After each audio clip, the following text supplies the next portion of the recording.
Ladies and gentlemen, it's almost time to go racing at Wiscasset Speedway. I'm your pre-race host, Nick Huff, and it's time to cool the engines with today's Spotlight Interview. Today's pre-race Spotlight Interviews are brought to you by Coastal Auto Parts, operating 30 Napa Auto Parts stores across the state of Maine. Find a Coastal Auto Parts Napa near you at capnapa.com. All right, I'm going to start out with the 48 of Dan Nesmith running in the Super Street class. And Dan, I apologize that I have never interviewed you before. You were doing tech as assistant tech full-time last year, I believe. Now what, you're just doing Group 2 assistant tech? Yes, just Group 2 this year. Yeah, and you're having fun with the Super Street. It looks like you're getting this thing faster these most recent weeks. Is it maybe because you can devote more time to it now that you're not in tech? Yeah, it makes a big difference. The years past, I was out for a couple of years. I had back surgery. I let Noah Haggett drive it, and then, of course, he wanted one, so he ended up buying his own and started that whole endeavor. So this is really the first year that I've actually been able to actually work at it and actually make it do something for once. Yeah, I'm seeing that. It's the results are definitely proving that you've been able to devote more time. But go back to that Noah Haggett thing. Is that how Noah Haggett got in the Super Streets, you're telling me? Yeah, that's how he, I let him drive my car. Actually ended up he was driving it till the motor blow, but that's how he got a taste of it. And after that, he had to have one. And as you see, he's done pretty good with what he's had so far. So it's a good group to race with. We're all friends. We can all race hard, and we don't have to worry about people intentionally wrecking each other. For the most part, it's just good close racing. Yeah, well, I'm excited to join you guys today, and I hope that still stands tonight, that nobody wrecks each other. I hope so as well. It's nice to be able to go week in and week out and not have any damage. It definitely saves a lot of the money into things too. Yeah, it's funny that we randomly bring up Noah Haggett because he's missing today. He's got to be in Brett Osmond's wedding. I guess he's Brett Osmond's best man, so that's a bummer. It is, and we were kind of joking a couple weeks ago about a pack of the top, basically it would be the top 4 guys in points. We're all friends with Brett, skipping the race today, so Noah could still have a chance at the championship, but it's gotten a little closer than we figured it would, so unfortunately Noah's stuck there by himself, and we're all here, the 3 of us, battling it out. Yeah, well, he won the championship last year, so it's okay if it's somebody else's turn. Yeah, you got to give somebody else a chance, too. Why? Where are you sitting in points? I believe I'm either second or third right now. Like I said, I don't remember the exact order, but we're not too far from each other, so, it just takes one guy that's going to have a bad night, and it can change the whole thing up. Yeah, Dan, appreciate you talking with me. How long you been running race cars? Have you just been in Super Streets, or where'd you start out? No, I started out in street stocks. I went to the Super Street class. I used to help Dan Trask back in the day. I started out with actually the first car that me and him built in his garage. I still have that chassis, but I ended up with another chassis built by Alan Barry when the class was allowed to actually construct tube chassis. It's nice, but it also has its drawbacks. But sometimes you just have to slowly move with the times to be able to do what you can do every week. So how long ago was that when you first started racing? That was 08 was when I first started Super Streets. Strictly's, I think, was like 3 or 4 years before that. Mostly just top 3s. I really don't think I got my first win until I think it was 2019 in the Super Street class back when Adam was in it. So to be able to outrun Adam and Josh Bailey at that point in time was a pretty good feat. So those guys were pretty awesome back in the day. But they've all moved on to different things and done well in what they've been doing. So it's still a good class. We always want more cars if they can be respectful about it, and everybody just have a good day. And it's been a while since I've seen you in Victory Lane. Was that 2019 win like your last win? That was my last one, I'm pretty sure. I got a second, 2 or 3 races into the year. Other than that, the last time I podium, I think, was one of the Super Street 100s back when it was 75 laps. I got second. But other than that, it's always been just out of the top 5. But like I said, the cars that we're racing with, everybody's right on their game. So if you're not on your game every week, you're not going to beat them. Yep. I'm glad you brought up the Super Street 100. I'm certainly looking forward to that one. That's kind of why I'm here tonight. That was just one of my bucket list races. Since I only come out a couple times a year, I really wanted to be a part of that Super Street 100. So just using today as a first shakedown and come back in 2 weeks for that. But these 10-car fields are just kind of bumming me out, and I hope we get a lot to show up for the 100. Yeah, it usually picks up a few other cars, but like I said, as long as they can race good, and make it a good show and not just turn into, a lot of cautions for unnecessary stuff, it usually turns out to be quite an awesome race. Yeah. All right, that's Dan Nesmith in the 48 Super Street. Have fun today, man. Good luck. Thank you. All right, here they are, the triple trifecta, the 3 generations of Colby Racing. Last week was your first time getting all 3 cars out here. Tiger, Chuck, Charlie, I had a hard enough time getting 1 car here. I don't know how you guys get 3 cars here. We just load them up and come here. Load them up. Is there a lot of maintenance to get them ready each week? We sit there all week long, and even after work, we show up and work on them. It's pretty much like a second job. Full-time job, that's Yeah. Chuck, you had a good Super Street run. Glad you're back. You have some fun? Yeah, I had a lot of fun. The first time back, I thought I'd try something different, so why not? I jumped classes anyway, so try it this year and this. Maybe next year it'll be in something else. Who knows? Yeah, you had a Bad Fast Modified last year. What happened to that car? I sold it to a guy. He's supposed to be running on the Path Tour. I haven't seen it race much, but I think I like the class a lot, but it started dwindling down a little bit, and I just wanted to move on and try something different. So here we are. Might be getting into the weeds here, but that Modified was brand spanking new last year, right? Yep. And you sold it at the end of the year. Yeah. Did you make any money off of it? That doesn't sound like that happens very often. Why'd you sell it after just 1 year? I did pretty good on it when I sold it, yeah. Because it was new. If I'd have waited longer, it probably wouldn't have been worth as much. Yeah. But yeah, we did all right. I kept the motor out of it and stuff, and yeah, why not?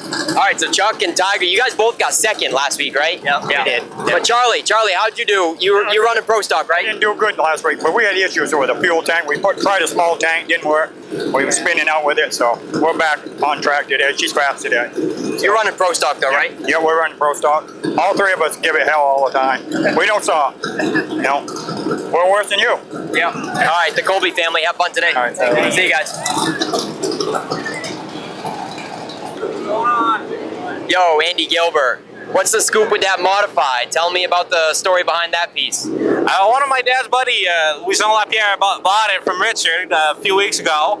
We've been working on making sure everything's right and everything's good and ready to race. Last week, unfortunately, the pinhard bracket broke, which kind of explained why we got slower and slower throughout the day. But we got it fixed, and it's going pretty good today. All right, so does that put quite a strain on you to run 2 classes, especially really fast classes, the biggest tires that we run here? Yeah, it's definitely more stressful, more sweat too. Yeah, That's on it. these hot days. Yeah, it's definitely a handful at times. But you got 1 full race under your belt with that Modified, or 1.5, I think. The first one didn't go so well. Yeah, no, so far it's been good. So it's hard to tell right now, but what do you think you're gonna like the most down the road? You think you might like that Modified better than the Pro Stock, or what? The Modified is a little bit more simple in a way, but it's definitely more comfortable than Pro Stock. Oh, more comfortable. Why is that? It's a little scary seeing your own tires. You see the left front kind of wobbling all over the place, and you're a little bit more up on the wheel with the Modified. Yeah. All right, well, how are they both feeling today then? They're both feeling pretty good. I'm feeling confident we're going to have a good result today. Now, how's that Pro Stock? I've seen you start near the front a bunch of times. You're racy for the first portion of the race. You can maintain up there, but I don't know, it kind of seems like that once somebody gets you 3 wide or something, you kind of drop out, right? You don't want to be put in a tight situation, do you? Well, I don't want to hurt the car. That's my big thing. I don't want to spend money that I don't have to spend. This week we brought it to New Brunswick to Jeff Armstrong, JD Fabrication and Race Cars. He's a pretty good buddy with Dean Clattenburg, my chassis builder, and he found a few things on the car, and it's been going better since. Oh, okay. Where's Clattenburg out of? North Carolina. And so this guy in New Brunswick, he communicates well with Clattenburg, and they're kind of like on the same page?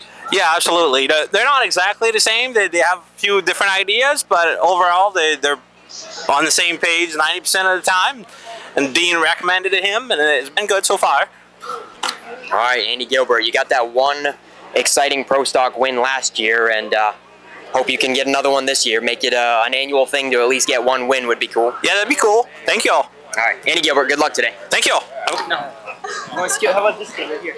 Hey, yeah, Landon Tapley, you've been having a lot of troubles with the Strictly and the Super Street, haven't you? Tell us about it, man. Yeah, definitely had a lot of troubles last couple weeks with the Strictly and the Super. We just had motor troubles. We're just trying to figure out some things and trying to get the car to go again. Yeah, I was wondering why you weren't quite up to speed last week in the Strictly. Your dad said he just sent you out there without a rocker arm and running on 7 cylinders, just limping it around. Yeah, basically running the car on 7 cylinders last week, just trying to get what we get for points. But we got it all back together. We actually threw it in the Super for this week. We're gonna just make sure everything's okay and put it back in Strictly for next week. Yeah, well, that's what he told me out in the ticket line before we came in the pits, that he swapped it over from the Strictly. But he's over there with the distributor off the thing, and looks like setting the timing or something. What's going on with it? It's ending the straightaway. It's just losing all of its give. It just got nothing, and so I, kind of made the decision. Let's just check everything: fuel, timing, plug wires. Just to make sure everything's right, so we can go out there in this race and compete. We have been here in a few weeks, and I want to compete every time I come to the racetrack. So that's pretty much it. All right, so nothing serious happening right now. It just doesn't feel quite right at the end of the straightaways. Correct. We're just trying to figure things out. We haven't raced the car in probably 2 months, and the last time we raced was at Bangor. So, just like I said, trying to figure things out and get the thing right for the 100. Okay, that's Landon Tapley in the 52 Super, and I'm looking forward to racing with you today. Yeah, thank you. All right, see you, dude.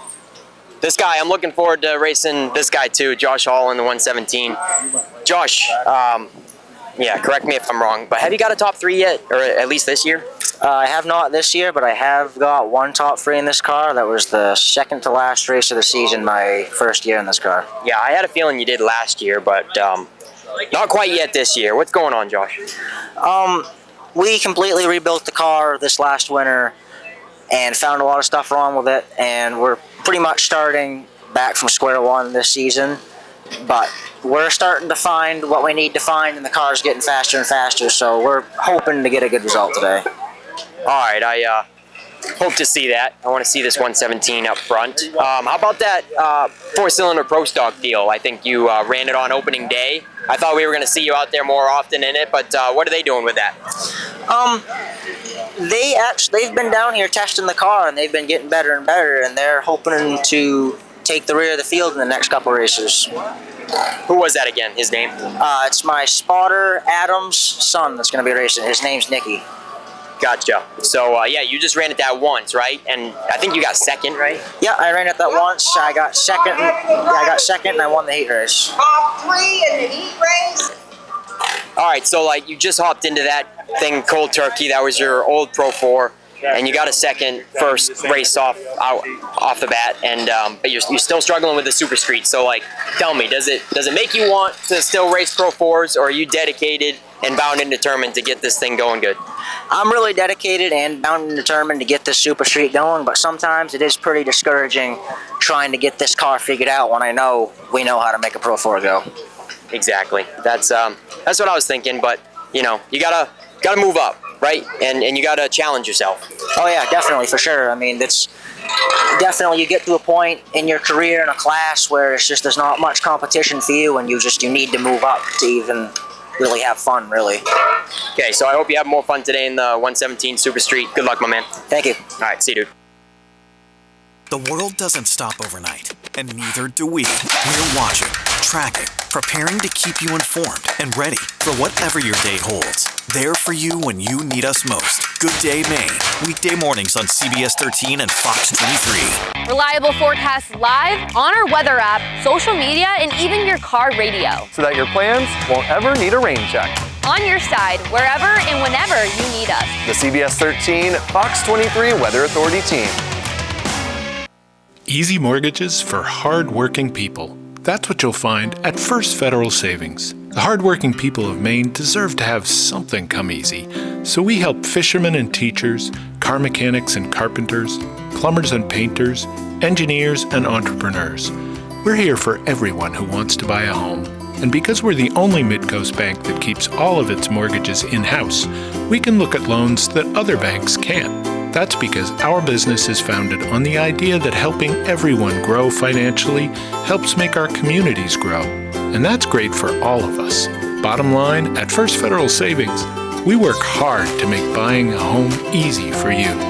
Whether you're buying new or refinancing, apply today to see if you qualify for an easy mortgage by calling or stopping in to any one of our offices in Bath, Wiscasset, Damariscotta, and Boothbay Harbor. First Federal Savings is federally insured by FDIC and an equal housing lender. Welcome all my friends.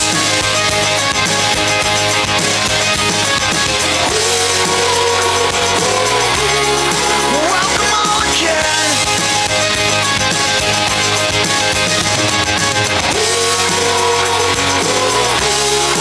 Welcome all again.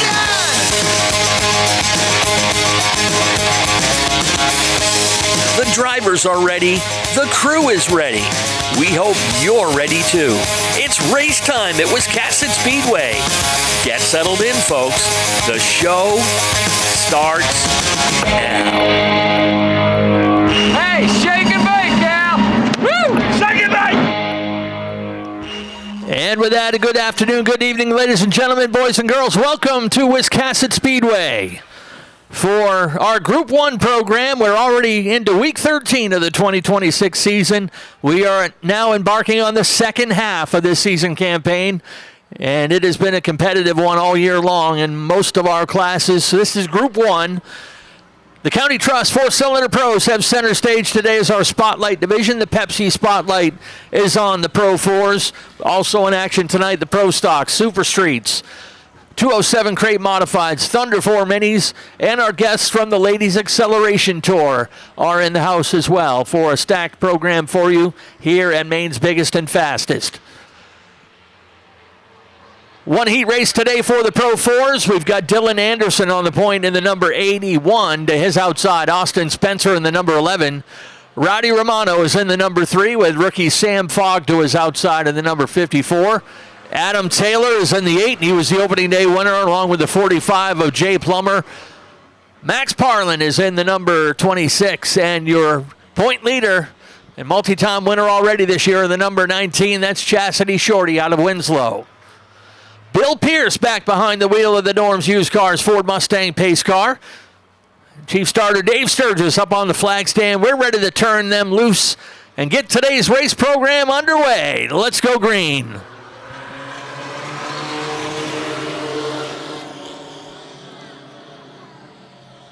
Sophomore driver Dylan Anderson pulls away with the lead, brings fellow second-year racer Rowdy Romano up the inside lane for second. Little struggle out of Austin Spencer in the 11,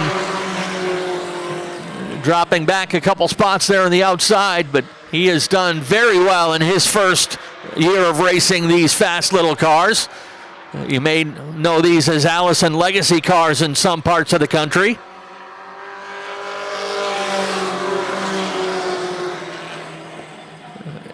Dylan Anderson leading the pack down the backstretch in this 10-lap heat race. Rowdy Romano second, Adam Taylor third, Chastity Shorty up to fourth now.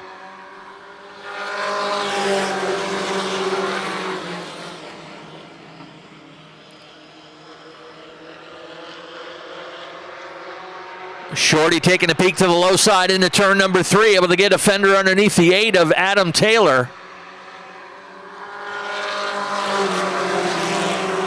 Now Rowdy Romano will go for the lead. Pulls to the inside of the 81 as Chastity has chased down that lead pair. Will hit halfway this time. 5 down and 5 to go.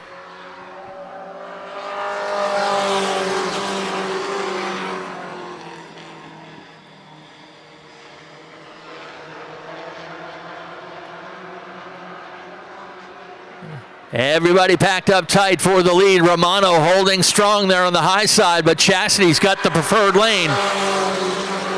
And she'll take the lead this time by the line.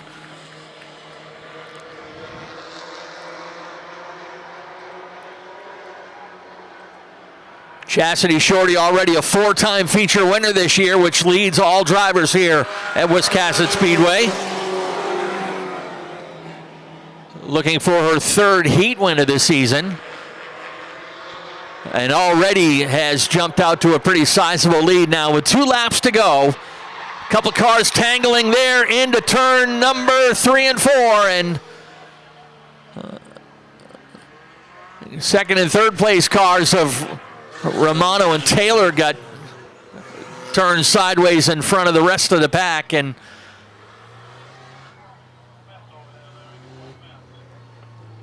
safety crew will get over there, and the only one looks like they're not able to drive away is Austin Spencer in the 11.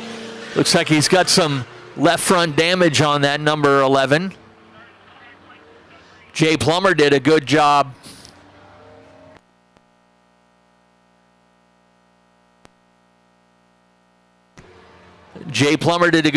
to avoid getting into the wall as he got around that mess. This caution coming out with 7 laps complete. It'll be our first Pro Body Works cleanup of the afternoon. And that looks like the AC towing crew will head out there. Dave Knowles as Austin Spencer climbing up out of the number 11. Talented young rookie who's joined us from the go-karting ranks in his first campaign here on the big track. And it'll give me a chance to mention our partnership we have with Mainly Karting up the road at LST Motorsports Park in Richmond. Actually, Wiscasset Speedway sponsoring tomorrow's race program up there. So if you're looking for something to do tomorrow, they'll open up the pit gate at 9, and their racing will begin at 12 noon up there at LST Motorsports Park, just off exit 43 in Richmond. Hope you can get up there and join us. Have several drivers that have cut their teeth at go-kart racing there in Richmond and have made the move up here. Chastity Shorty is a graduate of that track, as well as Sam Fogg, who raced there last year. It's his first year here in that number 54. Adam Taylor's a multi-time champion there at Richmond. The 81 of Dylan Anderson, a multi-time champion. Rowdy Romano's won a bunch of races up there. So several drivers in this division have turned laps at that fast little track up in Richmond, right beside the highway.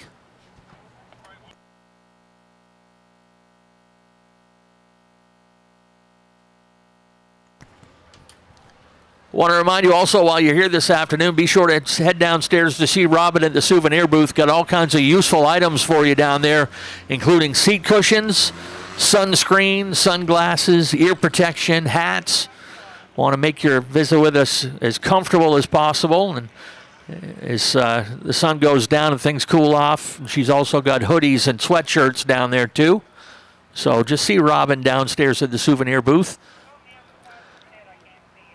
Tough break for young Austin Spencer. We'll see if they're able to cobble that thing back together for the feature race this afternoon. It'd be a 30-lap spotlight feature for them.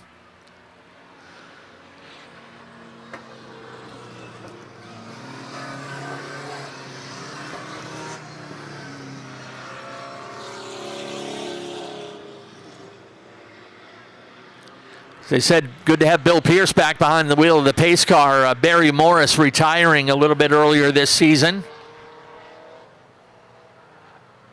So Bill back behind the wheel along with former Strictly champion Johnny Black.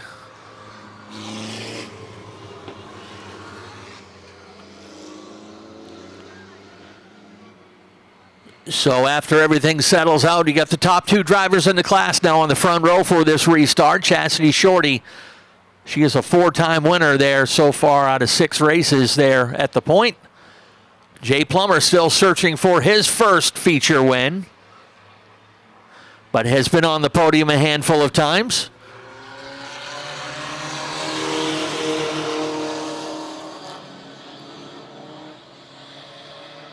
Two cars not able to answer the bell on this restart. The 81 of Dylan Anderson and, of course, the 11 of Austin Spencer. 2 laps to go once again, this time by the stripe.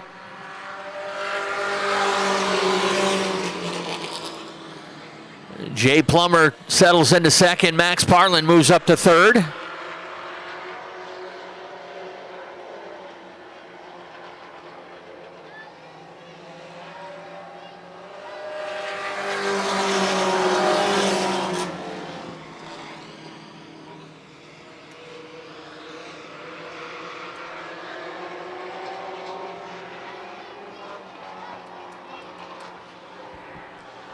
Checkered flag will fly. Chastity Shorty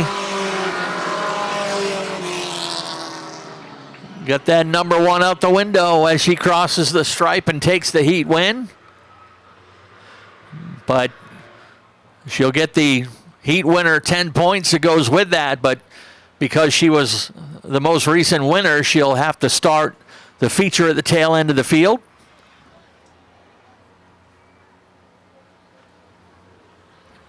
She's had a lot of success so far, including our May Driver of the Month here at Wiscasset Speedway, and the number 19 out of Winslow. Nice round of applause for Chastity Shorty.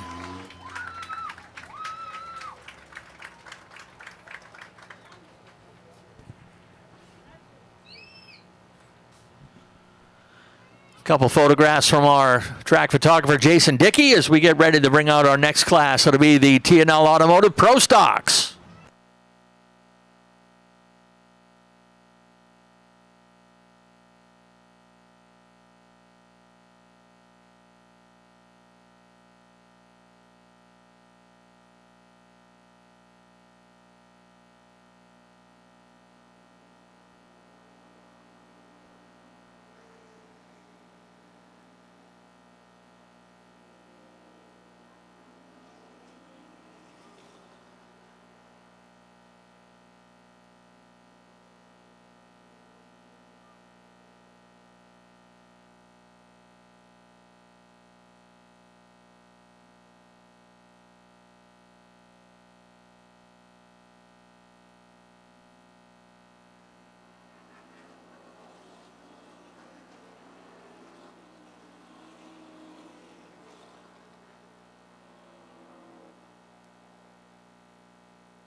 Set to go with Shane Lane and Andy Gilbert on the front row. Stephen Chicoine and Logan Melcher on row number 2.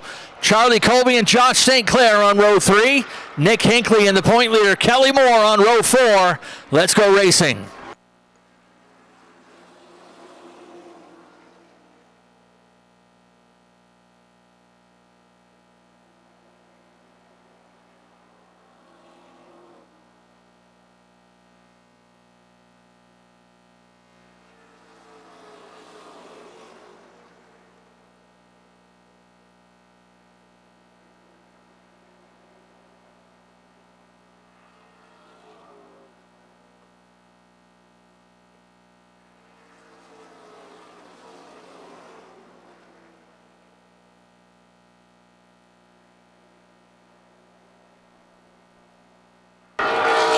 Andy Gilbert showing the way in the early going with Logan Melcher second.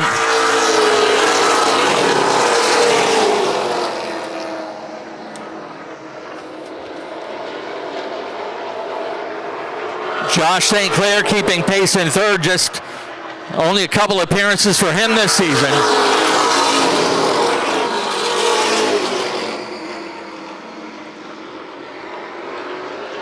This is a 10-lap heat race to go along with their 40-lap feature this afternoon.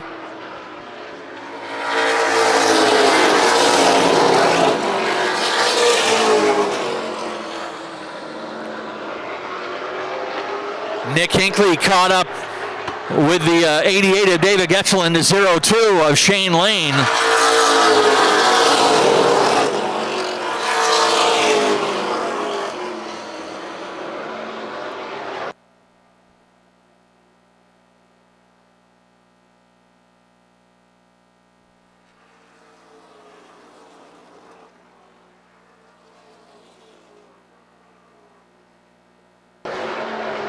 This time by to be 2 laps to go for Andy Gilbert.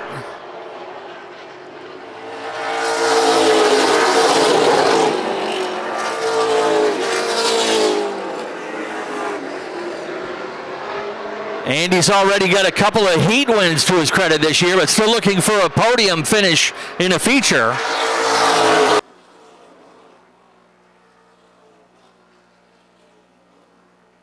Here comes Logan Melcher up along the high side on the final lap. Last couple turns through turn 3 and 4.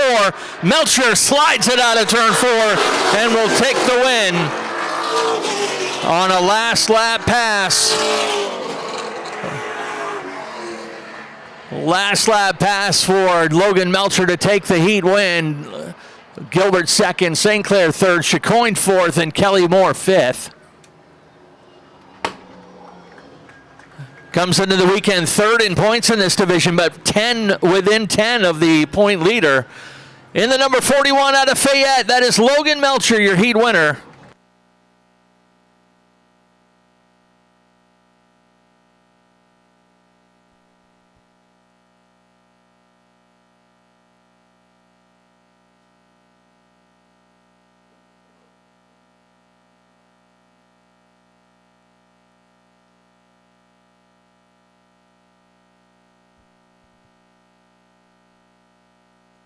All right, ladies acceleration tour in the house, and going to do something a little bit different for these ladies, kind of what we did with the Pro Trucks last week. We're going to do group time trials. Going to bring them out in 2 groups of 4 and turn them loose for 3 laps and filter them out by their best time. And that will set the lineup for their 20-lap feature this afternoon. Want to thank Betty Nelson and the whole crew for bringing the ladies tour back here to Wiscasset Speedway. They run a variety of tracks all over New England, and one of their favorite stops is here to take on Maine's fastest track.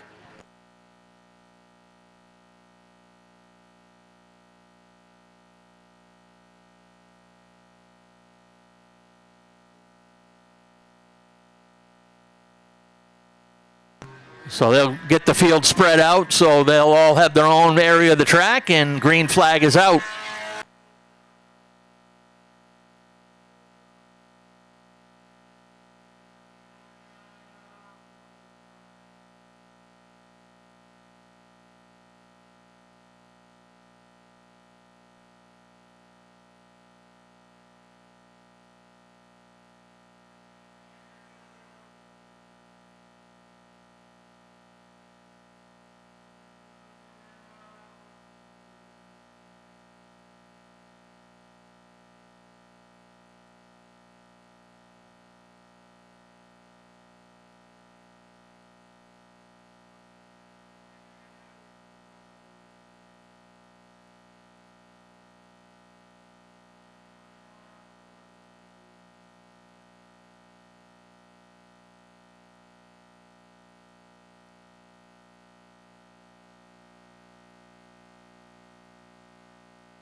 All right, that group had Chrissy Rizzuto taking the fast time in the number 06, Ashley Morrill in the 11, Julie Ridley in the 81, and then Tiffany Woods in the number 10.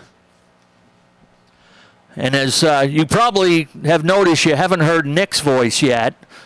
Nick is here today, but Nick is also a racer at heart, too, so he's racing in the Super Street division tonight. He'll be up here to help out when he can at intermission and then after he's done racing. But I'm going to go old school and solo for first half of the show today.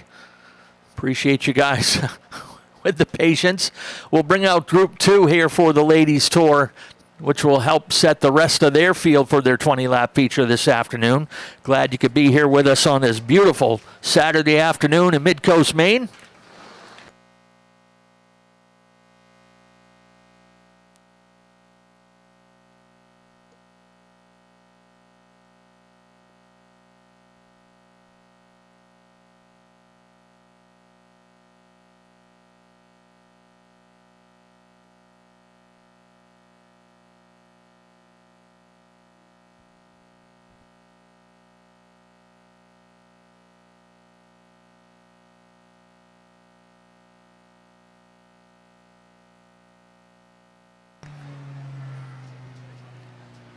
All right, this one's got Jody Rose in the number 17R. Rhonda Crane is in the number 56. Delaney Dunn in the number 51. She was the winner of the ladies' race last year here at Wiscasset. Then Kathy Hubble in the number 17. Got a few drivers joining us up the road or down the road from New Hampshire, including that number 17 of Kathy Hubble. That blue one right there up from Franklin, New Hampshire.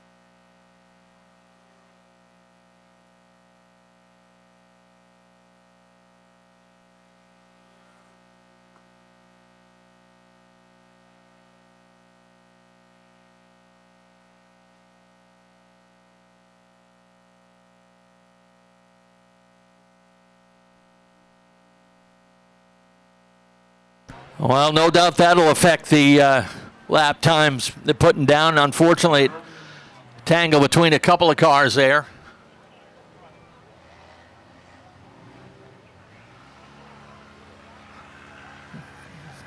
Kathy Hubble able to drive away, but looks like a little front end damage perhaps on that number 17, that right front especially.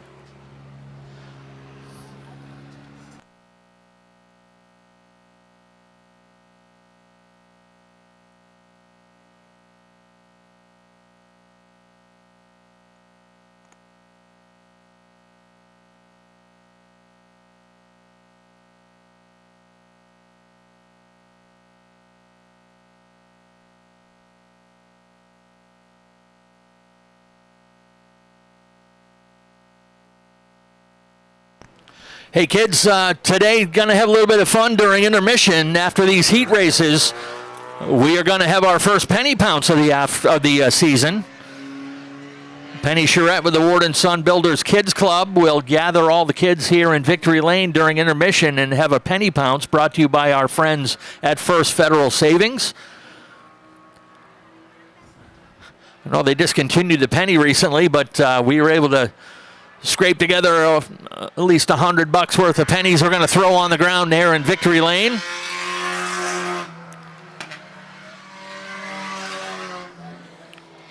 And if you haven't yet, kids, be sure to go sign up at the Kids Club table.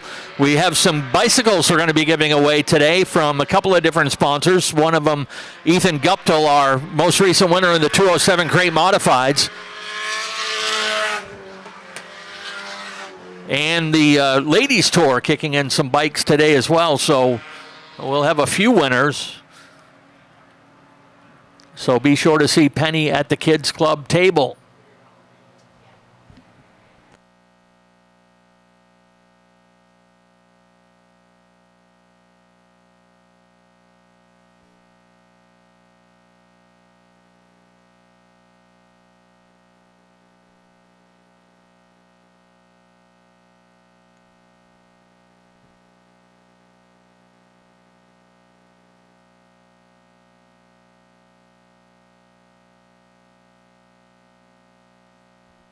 All right, they've called for a push truck as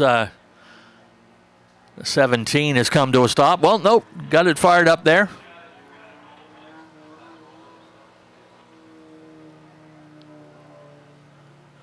So we'll go back to the regular Wiscasset divisions and bring out our next class for their heat race. It'll be the Darlings Brunswick Ford Super Streets. And kind of a strange twist of fate in this one. After the most recent race, Noah Haggett had taken over the point lead in this class, but Noah happens to be the best man in Brett Osmond's wedding, which is, I think, green flag on that one flew at 4 o'clock this afternoon. So the point leader not in the house. So when he is away, the rest will play, and someone's going to probably take over the point lead from Noah after tonight.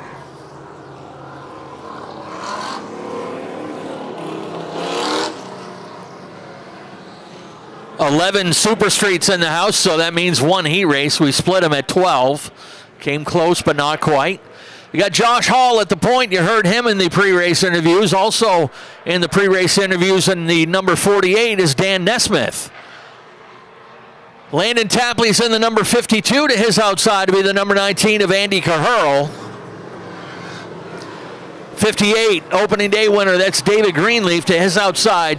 Chuck Colby in the number 87. Then comes your most recent winner, Bubba Pelton in the number 27. Glenn Reynolds in the 05. Then the number 97 of Ben Jewett. To his outside, some guy named Nick Huff in the number 21. Pace car ready to turn in. Let's go racing.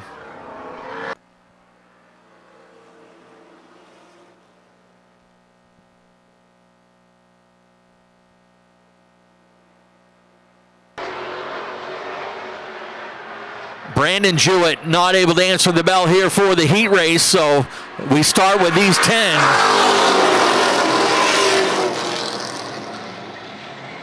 Josh Hall leading the way in the early going. Then comes Landon Tapley in the 52. Side by side for third has Speedleaf in the 58. Nesmith in the 48. Dan Nesmith really chasing that car up to the top of the track.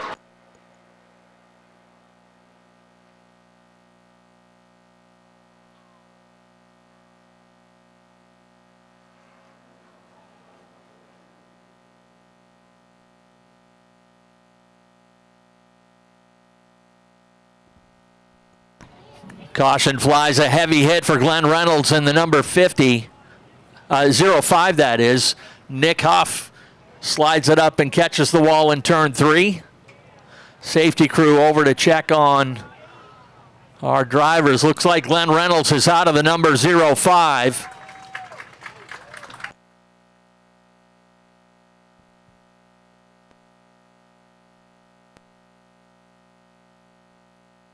All right, Nick Huff okay over there as well in the number 21.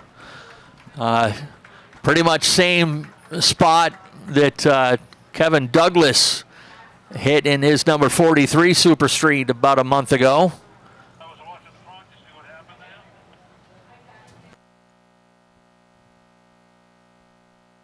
This comes with 2 laps complete, our second Pro Bodyworks cleanup of the afternoon.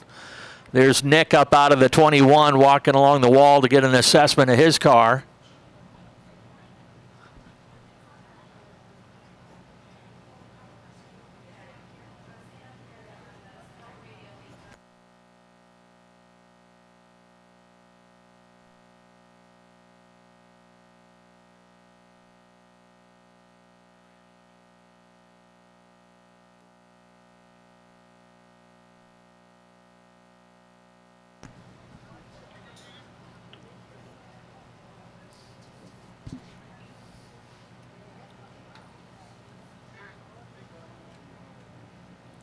All right, emergency crew will head back to their station.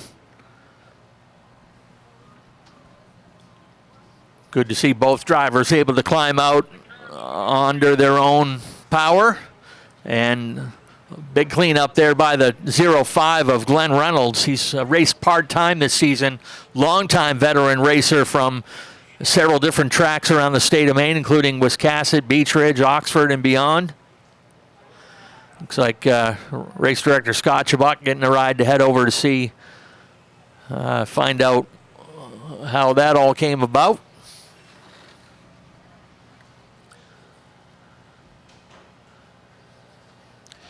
Well, we have the opportunity. I want to remind you that we've got laps on sale for the Boss Hog 150. We're looking for lap sponsors once again to help support the purse of our biggest pro stock race of the season. $10,000 a win showcase for the TNL Automotive Pro Stocks. Still got plenty of laps available, just $25 a piece. You can sponsor laps under the name of yourself or as a fan or in memory of someone, under the name of a business, what have you. You'll be listed on the race day program on the website and social media. So if you're looking to sponsor a lap or laps, be sure to go see Robin downstairs at the souvenir booth.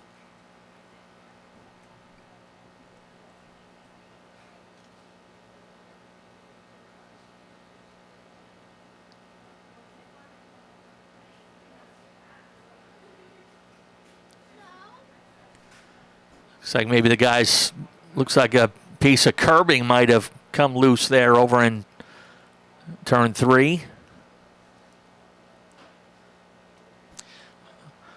Dave Knowles getting to work already a couple times here tonight.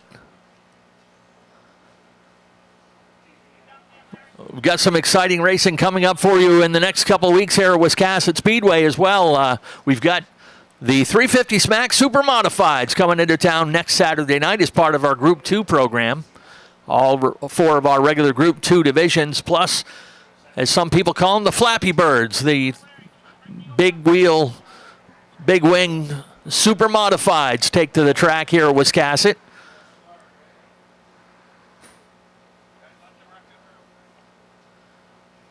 And even though we've got a bigger show, same price as always to get in. $5 grandstand, $20 pit. And the action will all start at 5 p.m. as usual. Grandstands will be 3 o'clock for the VIP season ticket holders. 4 o'clock general admission, and the racing action starts at 5 p.m. next Saturday night.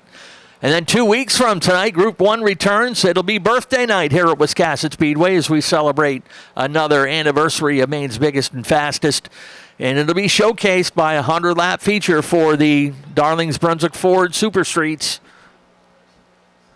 Plus, that's champion night as well. We'll invite back some past and current champions to be honored during intermission. We'll enshrine the newest class of the Wiscasset Speedway Hall of Fame. 6 new individuals going into that select group, including former driver and champion Wayne Williams, former sponsor and racer Skip Cahill, 2-time Charger champion Reggie Cooley,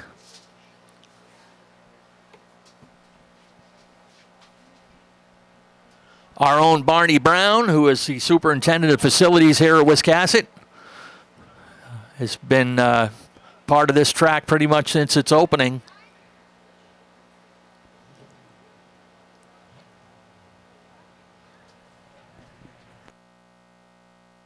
Looks like they're going to get going on another lineup.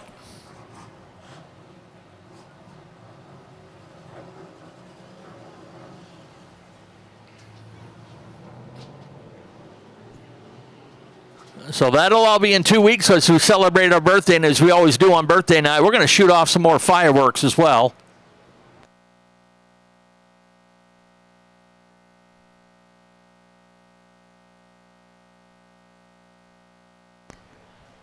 Tough break for Glenn Reynolds. Beautiful car. Got it on both ends as he goes off on the flatbed.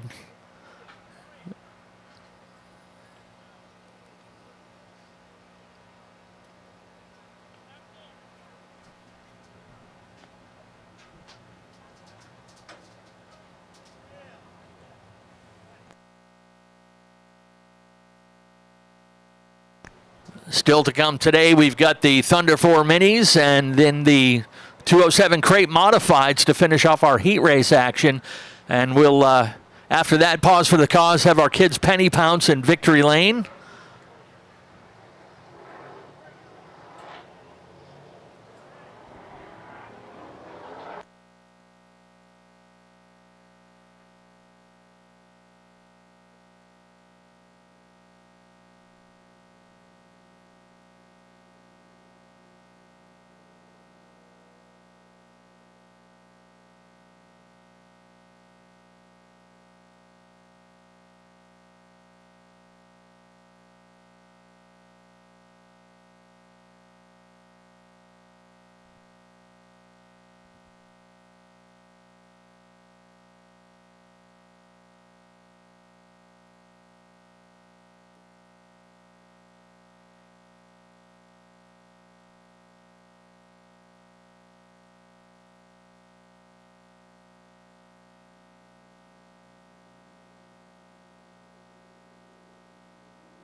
We'll run the cars through that speedy dry, make sure it gets worked in to absorb up those fluids dropped on the track off the 05.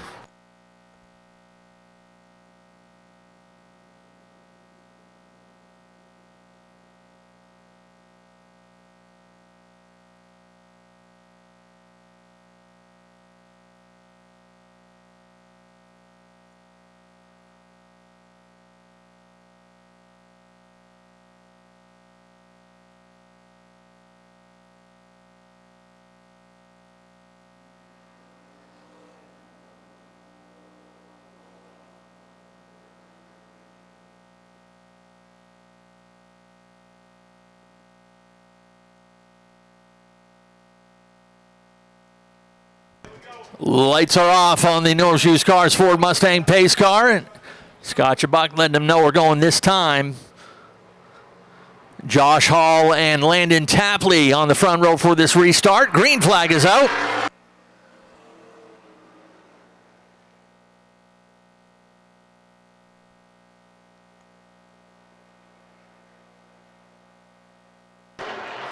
Josh Hall was able to win a heat race 2 weeks ago when they ran, but had mechanical issues with the car in the feature and had a DNF. Looking to turn things back around today. He's got him racing side by side right behind him for second. David Greenleaf looking down low.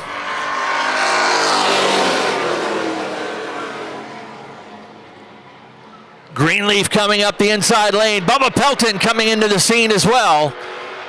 And we're about to hit halfway. 5 laps down, 5 to go.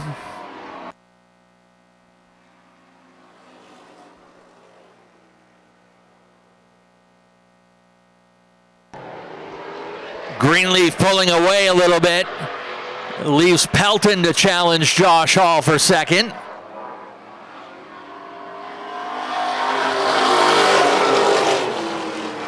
Pelton will get that spot, but he's got a little ways to go to catch Greenleaf. In the meantime, Hall cut on the outside, drops a couple more spots.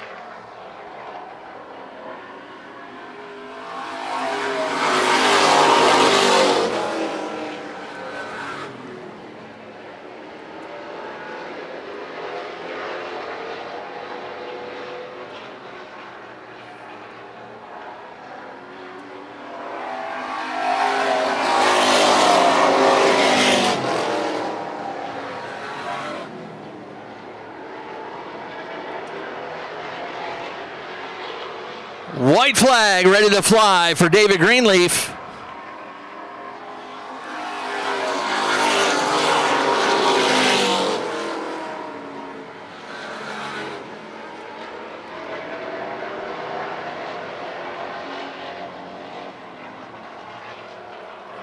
Pelton won't catch him. Checkers fly for David Greenleaf. He'll coast it across the stripe to take the heat win, and the point lead back from Noah Haggett in the process. Explained earlier, Noah not in the house today, but David Greenleaf came into today just 4 points behind. He was the opening day winner. This is his 4th heat win of the season. In the number 58 out of Westport, that is David Greenleaf, your heat winner.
All right, one heat for the Thunder 4 Minis presented by the Maine Army National Guard.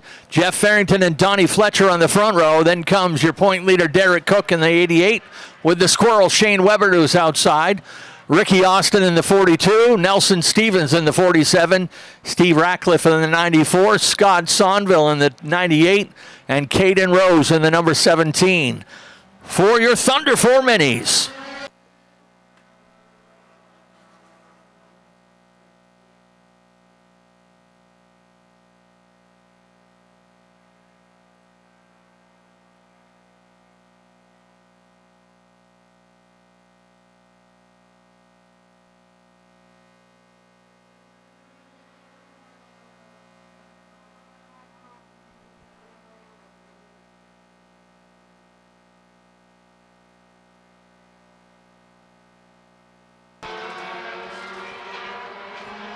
Farrington and Cook putting on a good show up front, side by side.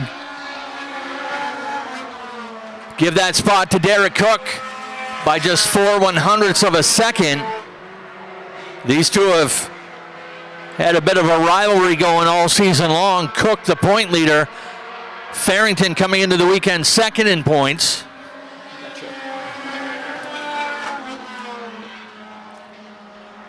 Ricky Austin and Donnie Fletcher coming into the picture. They're side by side for third and fourth.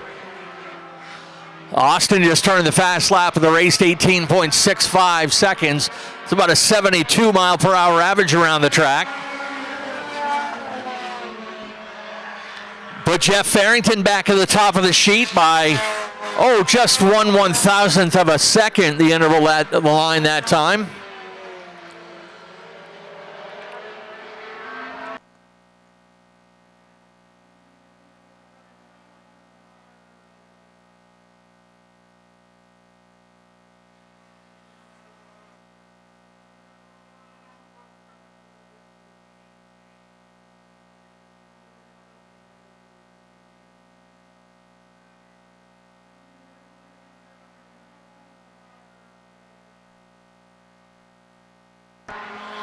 Derek Cook holding a very slim lead now. Ricky Austin still the fastest on the track, but running out of time. 3 wide onto the front stretch. Good save, front wheel drive. Will point you right in the right direction into that turn. 2 laps to go, and Ricky Austin from third up to first.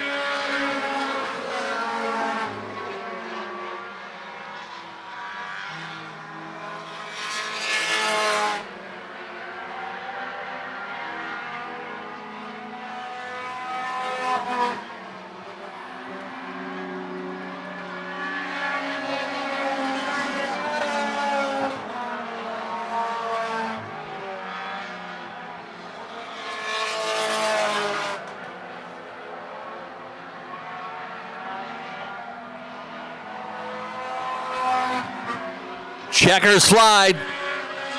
Ricky Austin will take the win. Austin with the win. Derek Cook second. Jeff Farrington third. Donnie Fletcher fourth, and Shane Weber fifth.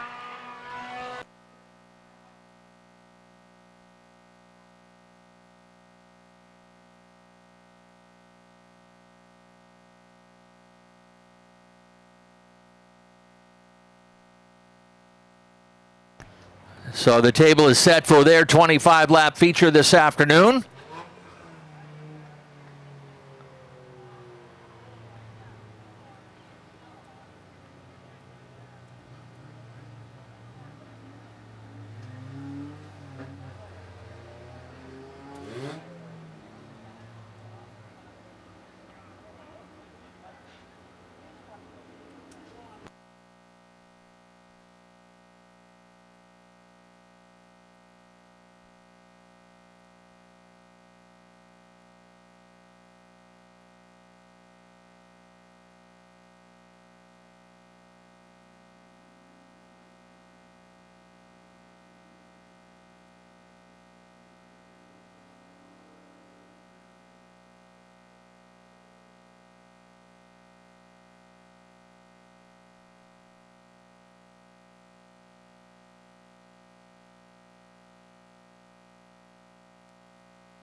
First of 2 heat races for the Davis Erector Group 207 crate modifieds. One driver not able to answer the bell for this heat race. There are 12 in the house tonight.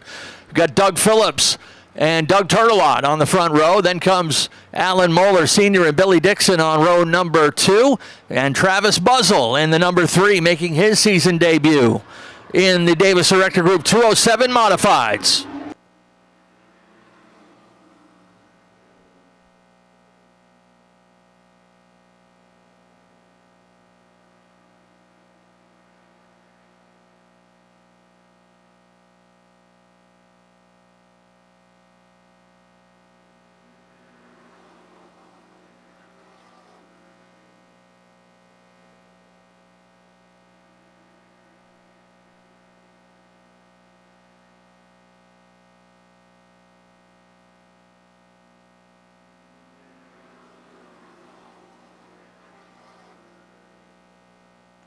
Alan Moeller leading the way through the first 2 laps. Billy Dixon settled into second. Doug Phillips now has Travis Buzzell coming up the inside lane.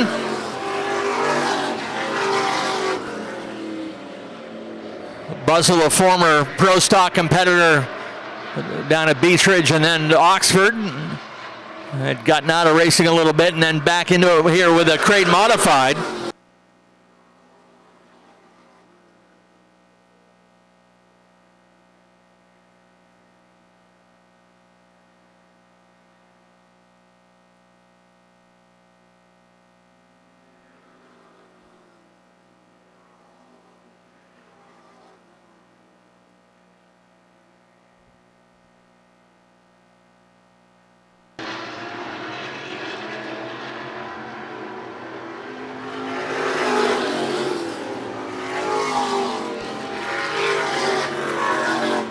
Alan Moeller, been racing here at Wiscasset Speedway for over 40 years.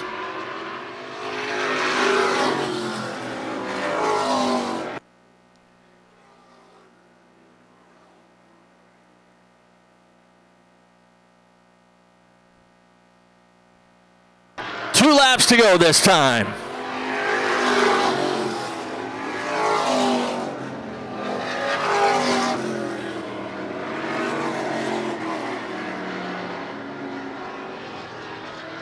White flag and one more time around. Billy Dixon not able to chase down the leader.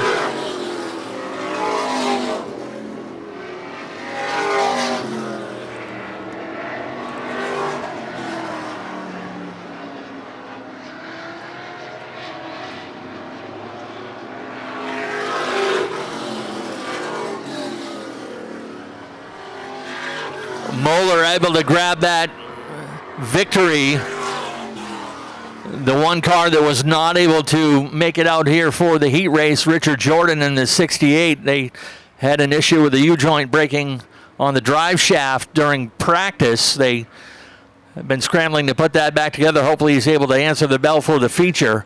In the meantime, this guy's a Wiscasset Speedway Hall of Famer in the number 60. That is Alan Moeller Sr., your heat winner. Alan, a 4-time champion here in Super Streets and Super Limiteds, Limited Sportsman.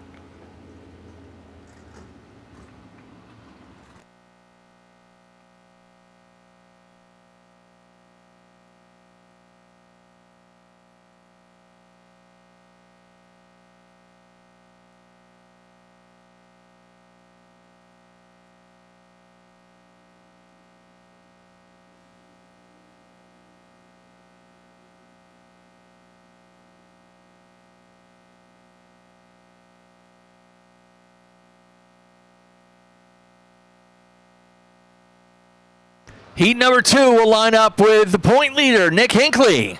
He took the lead over in this division 2 weeks ago from John Rickey, despite the fact that Nick has not won a feature race yet this year, but there have been 5 different winners across 6 races this year. To his outside in the 38 is Andy Gilbert. Ryan Neal is in the number 26. John Rickey, the only repeat winner, is in that number 4 with a new power plant under the hood of that one. your reigning champion, the 89 of Ryan Phillips, and your most recent winner, Ethan Guptill, in the number 14, will fill out the field for heat number 2.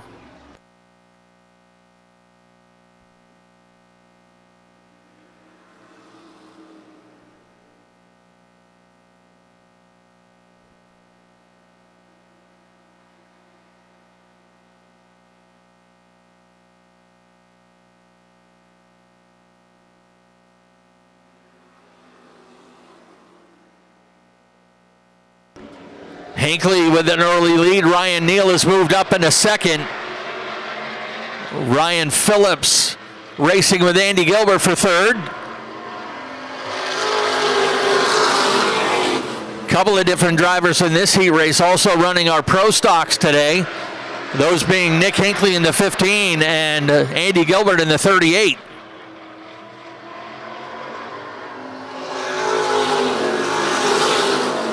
Ethan Guptill had a little slip in the 14, had to get out of the gas and ended up losing that battle with John Rickey.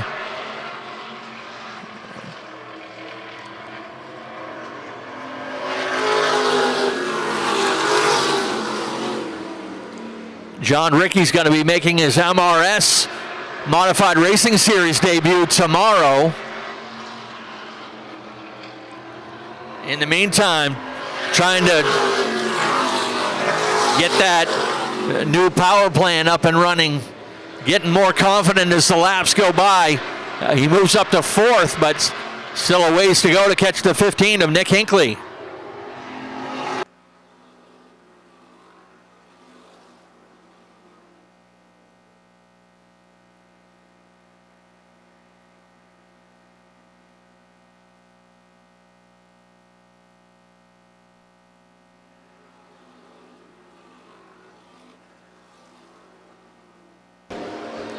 There'll be 2 laps to go this time by the stripe.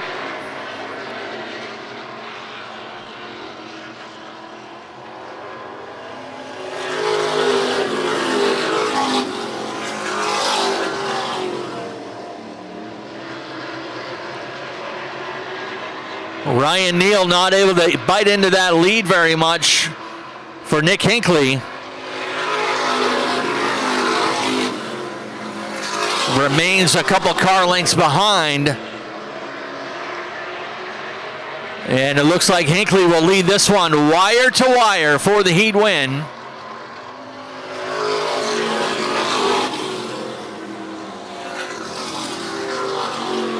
Hinckley with the win. Then comes Ryan Neal in second, Ryan Phillips third, John Rickey fourth, Gilbert fifth, Guptill sixth.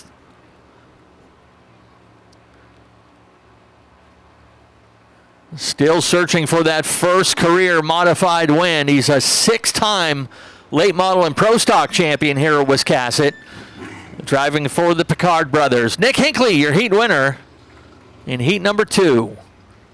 Folks, that'll do it for our heat race action. We're going to take a little bit of a pause for the cause here, give you guys a chance to stretch. Be sure to go see Robin down at the souvenir booth and get yourself a bite to eat over at Wilford's Trackside Grill or downstairs here at the Inside Groove. Time to get settled back in. We're going to roll out some cars and get back to racing here at Wiscasset Speedway.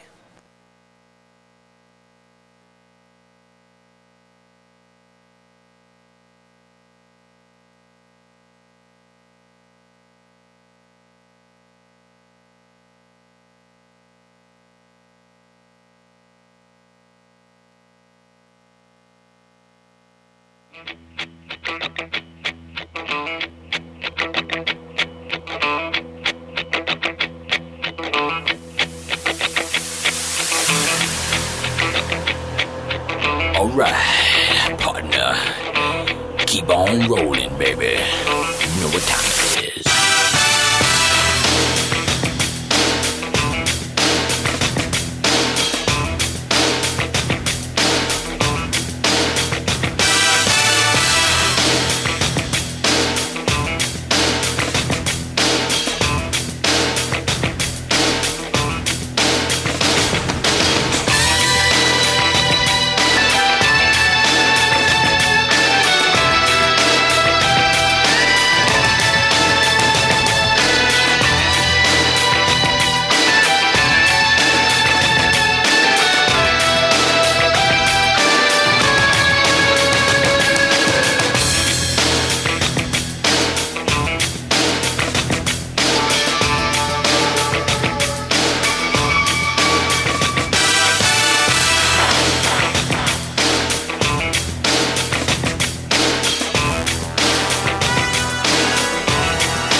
All right, ladies and gentlemen, our drivers are here for today's Pepsi Spotlight feature. It's for the County Truss 4-Cylinder Pros.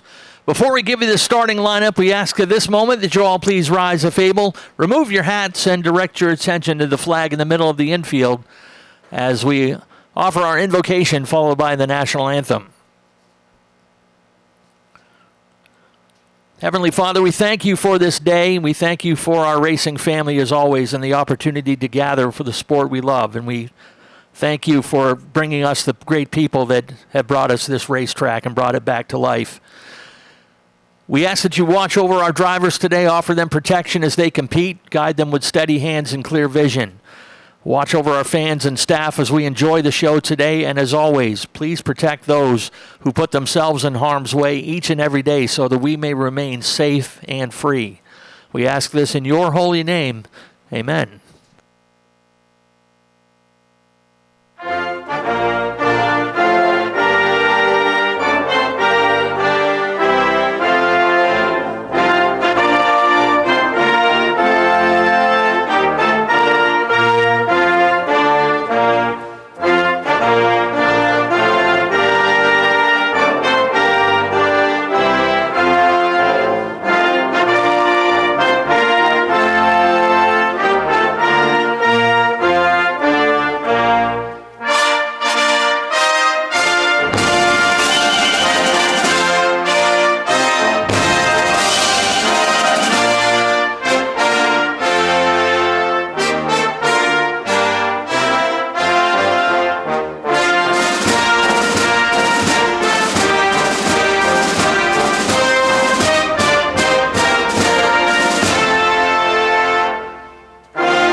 Get settled in, folks. It's time to meet your starting lineup. First, we got to meet our junior official today. You can actually catch this young man racing tomorrow up at LST Motorsports Park in Richmond. A nice round of applause for Carson Jervis. And now your starting lineup. Starting in the 8th position, driving car number 11 and turning 15 on Tuesday. Happy birthday to Austin Spencer. Your point leader and May Driver of the Month starts in the 7th position, driving the number 19 from Winslow. Welcome, Chastity Shorty. In the 6th starting position, in the number 26 out of Clinton, please welcome Max Parlin. To his inside, starting in the 5th position, driving car number 45 from Booth Bay, welcome Jay Plummer.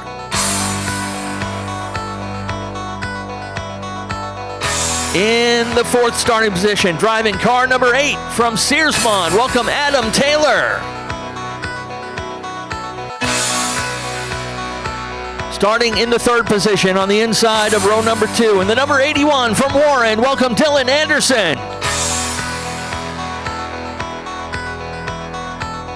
And on the front row, starting in the 2nd position, in car number 3 out of Livermore Falls, welcome Rowdy Romano.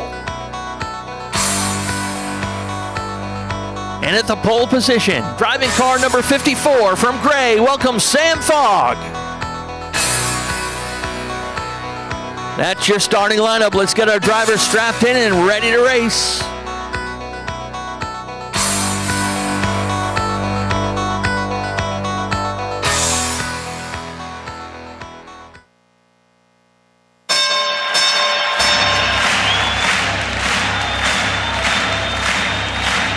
Ladies and gentlemen, welcome to the main event.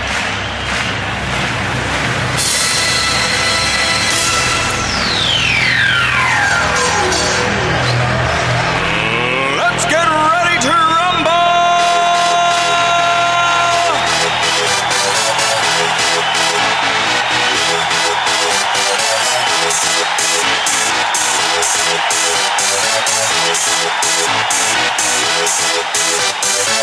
Y'all ready for this?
for this?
All right, everyone, our drivers are ready. Let's send things down to victory lane for a couple that are going to get this thing going.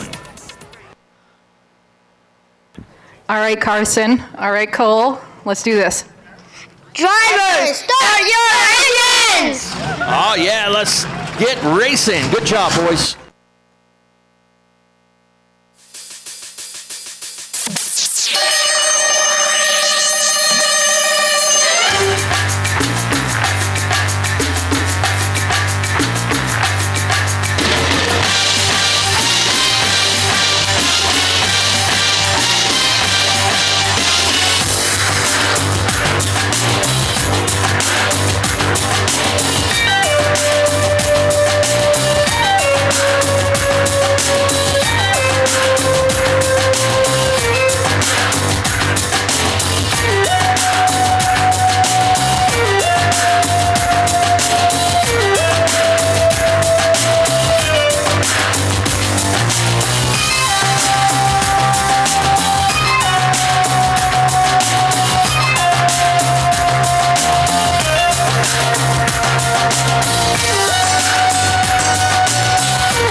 Opportunities on the season. This is the second one this year for our four-cylinder pros. So this time by the grandstands, let's wave those hats, wave those hands, and send your favorite drivers off with best wishes for a safe and successful race. Pro 4s brought to you by County Truss.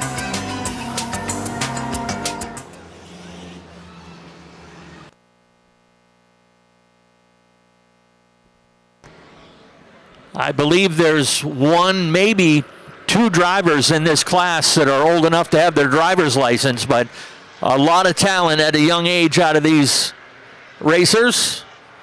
They'll be hustling these little cars around this track over 70 miles per hour. Lights off on the Norm's Used Cars Ford Mustang pace car. The usual suspects. We've got Mikey Carlton over in turn 1 and 2. Mikey also works 1 and 2 up the road at LST. He'll be there tomorrow. We've got Tyler Field on the backstretch with Roland Abbott. Nate Sennett back over in turn 3 and 4. And chief starter Dave Sturgis back up on the flag stand. Got the band back together. Pace car ready to turn in, and we are going to turn them loose right here. Green flag is out.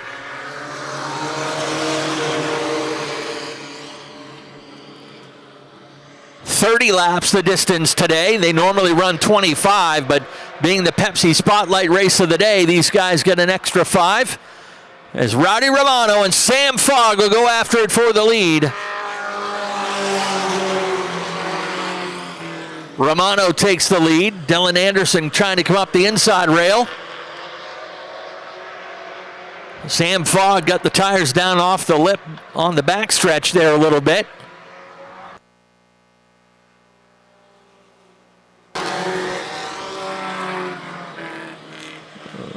Jay Plummer coming up there in the 45, and Dylan Anderson taking a shot at the lead now as they get over to turn 3 and 4. Look who's waiting there in the 19, patiently there mid-pack.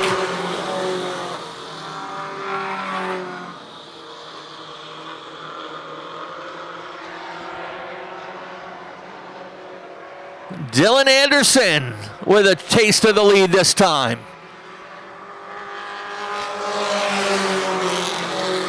3 wide into turn number 1. Jay Plummer. He has been desperately trying to nail down his first career win, but has been on the podium 2 or 3 times, but has not been able to seal the deal yet. And here comes Chastity Shorty up into second. She's won 4 of the first 5 races this year, or 4 of the first 6, that is.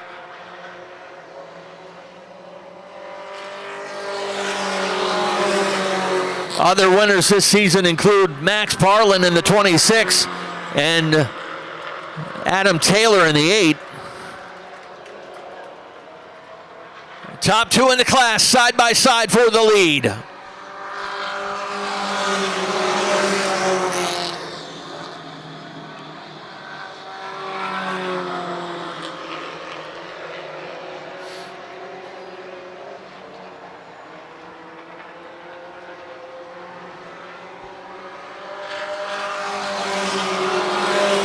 Max Parlin, he's found some speed here in the mid portion of the season, and he's able to scoot by the 45 and move into second.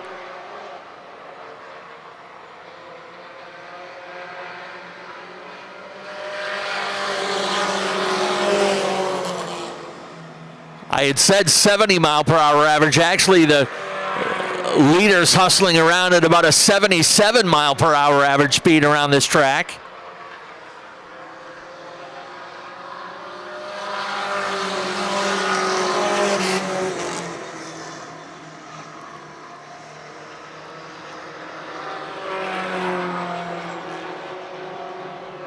Lead pair starting to pull away a little bit from that 45 of Jay Plummer.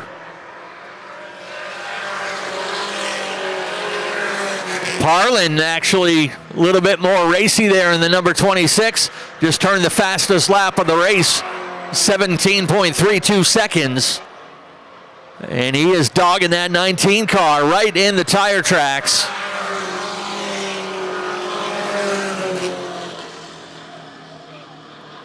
Don't count out Jay Plummer sitting there in the 3rd spot. These leaders tangle. He'll be right there to capitalize.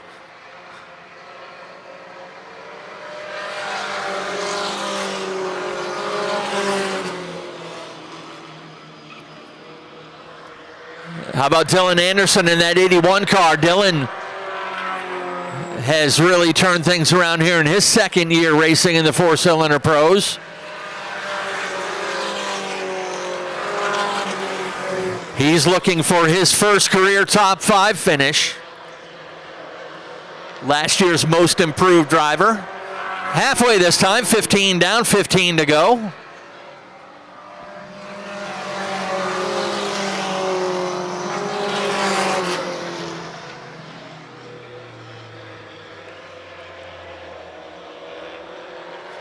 Adam Taylor, the opening day winner, dropping out early.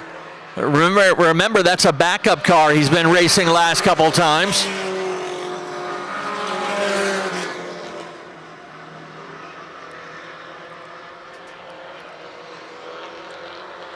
Max Parlin not letting Chastity Shorty run away with this one. Actually starting to gain some ground back.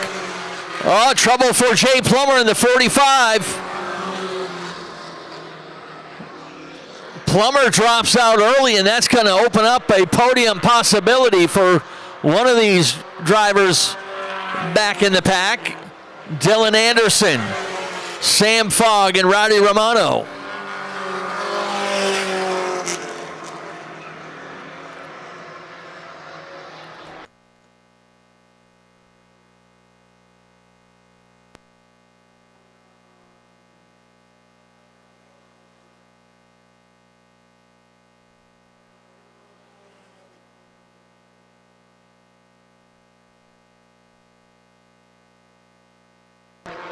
10 laps to go this time by. And Dylan Anderson in the 81 looks like he had some fluid coming out of the back of that thing, maybe a gas leak or something, but tough break for him as he'll drop out early. Looks like a battle of attrition here with the four-cylinder pros. And this battle for third now has become a heated one, with Rowdy Romano now taking the third spot.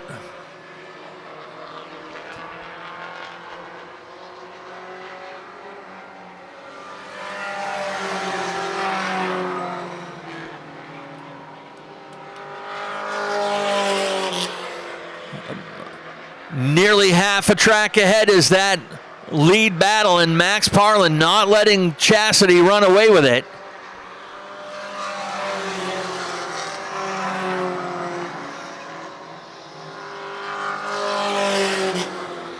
And Frank's back up on the wheel, looks to the outside as they get over there to turn number 3. Tries a crossover, but Chastity's got the bottom covered.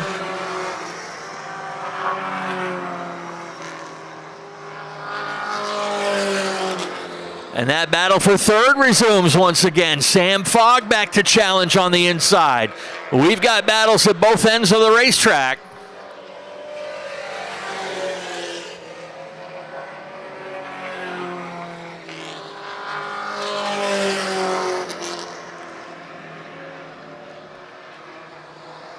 Max Parlin trying to find that grip on the outside.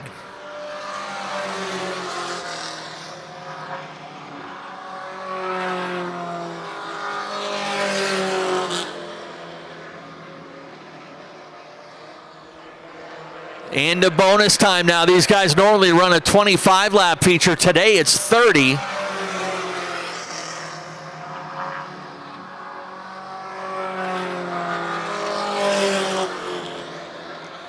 Two laps to go this time for Chastity Shorty, Max Parlin, and we'll keep an eye on that third place battle. Sam Fogg had a little slip in the 54. Parlin has a slip in the turn 1. And that may have sealed the deal right there. White Laundry flies one more time around.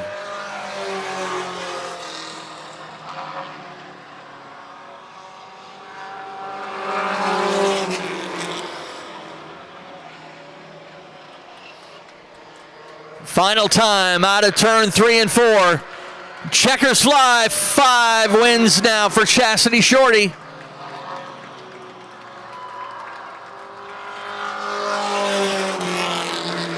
And Rowdy Romano ends up taking that tilt on that third place battle. Great one between those two young drivers.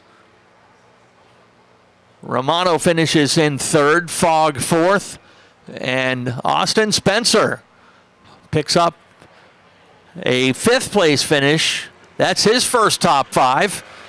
Well, they weren't even sure if that car was going to start the feature, and stayed out there, stayed out of trouble, picked up a top 5 finish, the first of his brief career. And we will meet you down at Coastal Auto Parts Victory Lane in just a moment. Beautiful day here. Thank you guys for being here with us at Wiscasset Speedway. And it's been a dominant season for this young lady. She's about ready to hop out as a 5-time feature winner already this year. Excuse me, Mikey's coming through.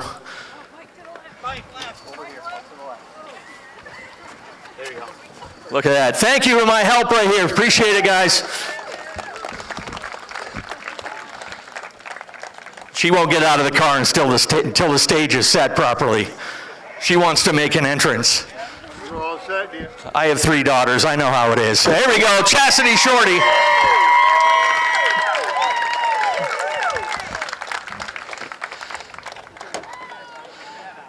Oh, she's got her money, too.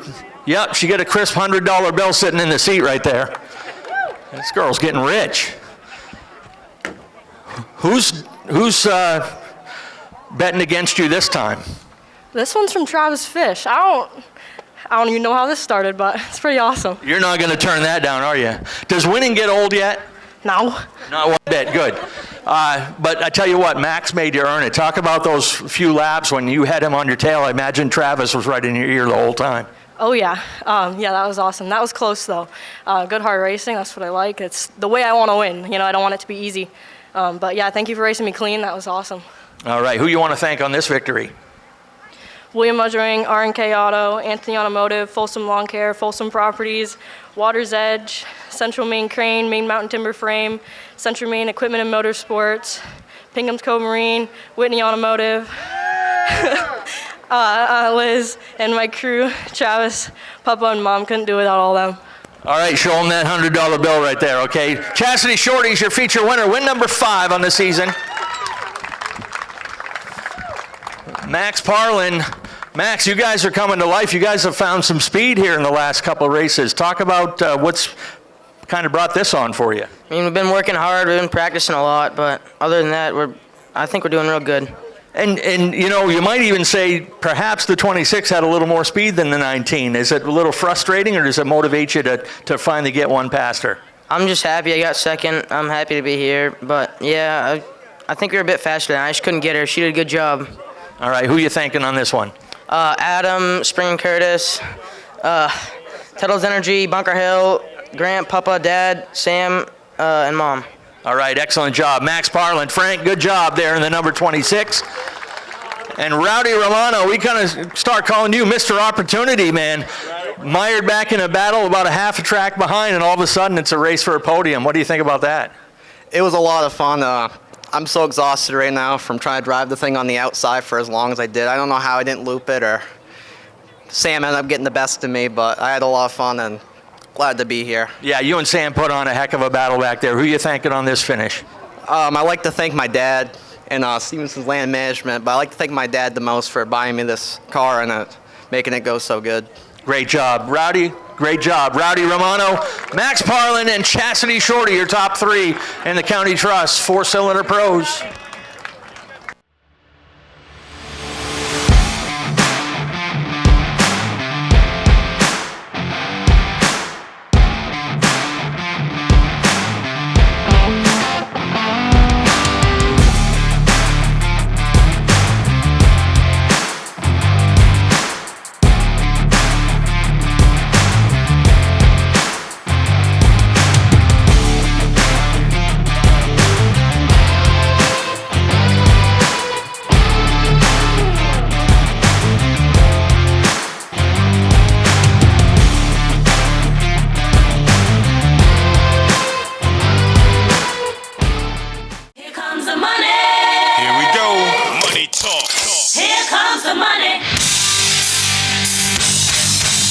Time for the T&L Automotive Pro Stocks.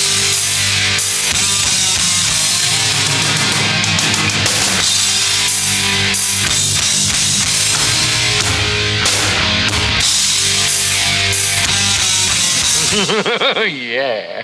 Yeah, baby. Yeah.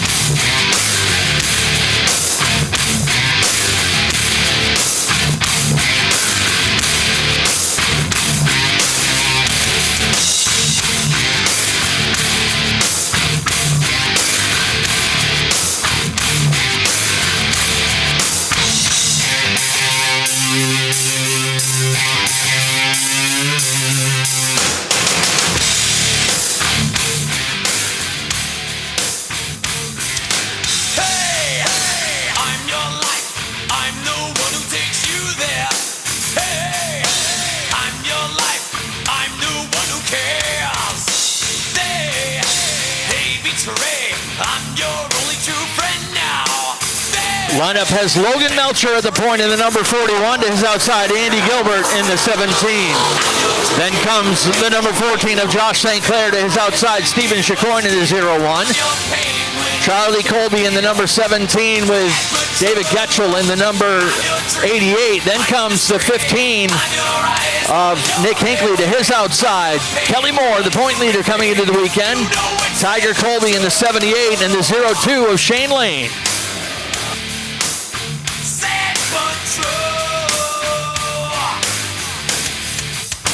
Getchell and Colby get turned around. Kelly Moore just barely able to squeeze by. Not sure if that left rear tire's flat, but he's heading down pit road.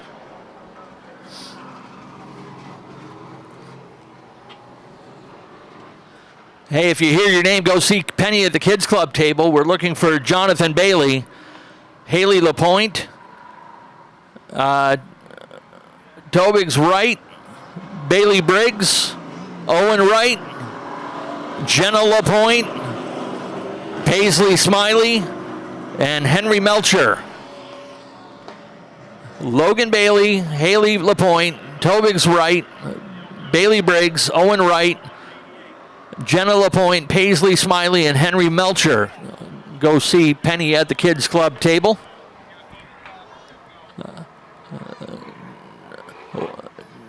Communication down to the pit side of those two cars getting worked on, the 72 of Colby and the 88 of Getchell, both of them pitting directly across behind the backstretch wall near the staging area.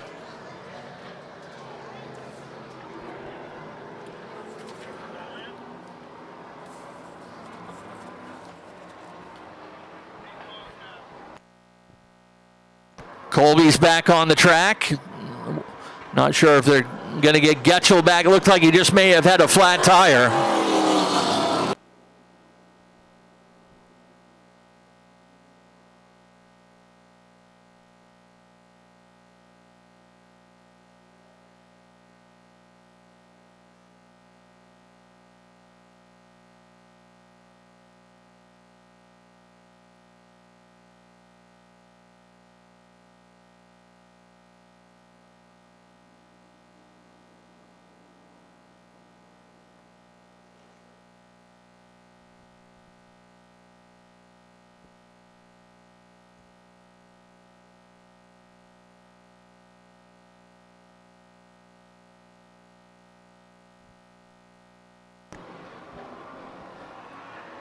Okay, just double checking the lineup, and we should be able to get back underway here.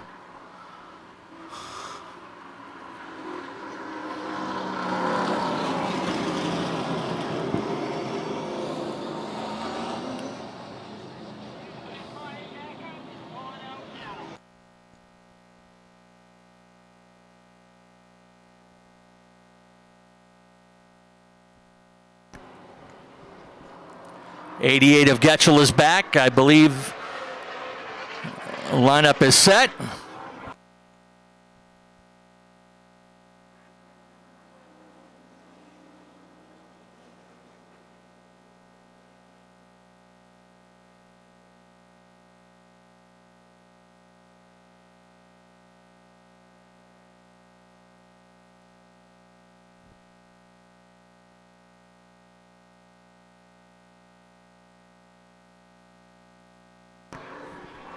Pace car in, and green flag is out.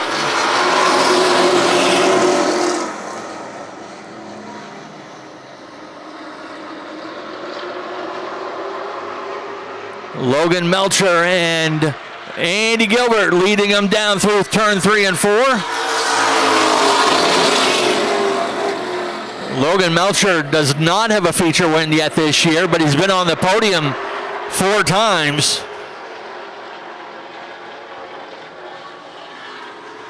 3 wide onto the front stretch. Josh St. Clair's got to back out of it a little bit. He had a nose underneath the 41, but now here comes Andy Gilbert up around the outside. Gilbert has a taste of the lead, but can't get it down to the bottom.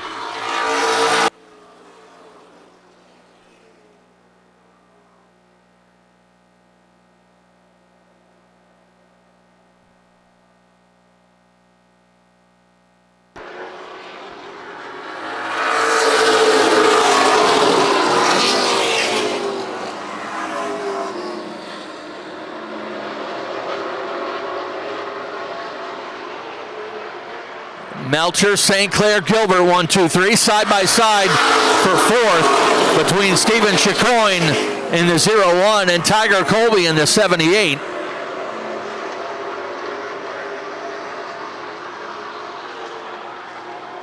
Chicoine still caught on the outside. St. Clair with a tap on the left rear of the 41. Allowed Melcher to save it there in turn 1, but Melcher having a hard time keeping the car pinned to the bottom of the racetrack. Melcher having trouble keeping that 41 down to the bottom side of the racetrack, and St. Clair has been right there 2 times now.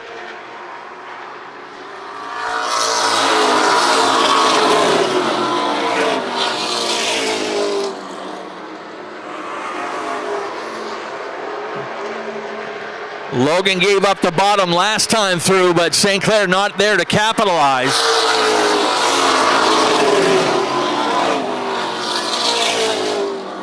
Melcher a little stronger on exit of turn 2.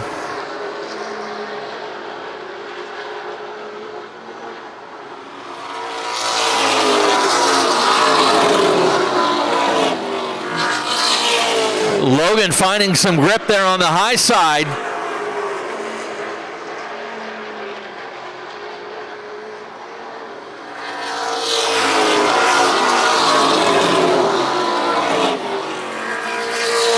Melcher by just 1/10 of a second last time by.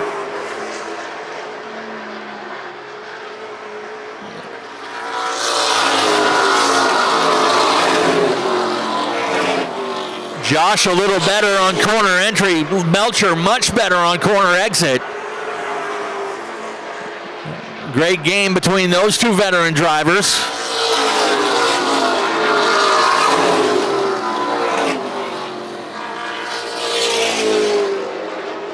Stephen Chicoine holding down the 3rd spot. Then comes the 78 of Tiger Colby. Just his 2nd Pro Stock race of the season.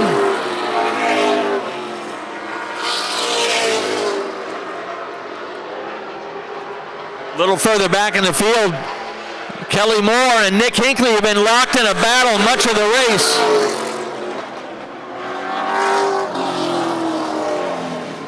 I was just starting to mention that Nick Hinckley and Kelly Moore had been locked in a tight battle for several laps in a row. And they tangle over there in turn 3 and 4. That'll bring out the 2nd caution of the race.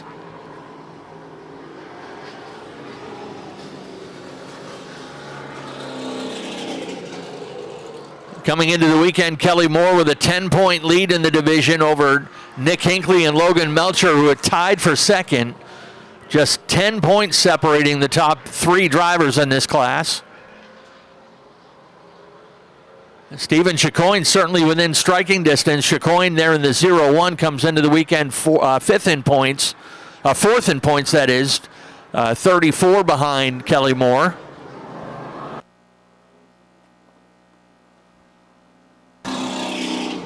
And Nick Hinckley will head down pit road 15 laps into this one with still 25 to go, so a relatively small field, so they'll take the gamble, go check on the 15, and I think it looks like Kelly's trying to negotiate his way up a couple spots. He was called in that caution.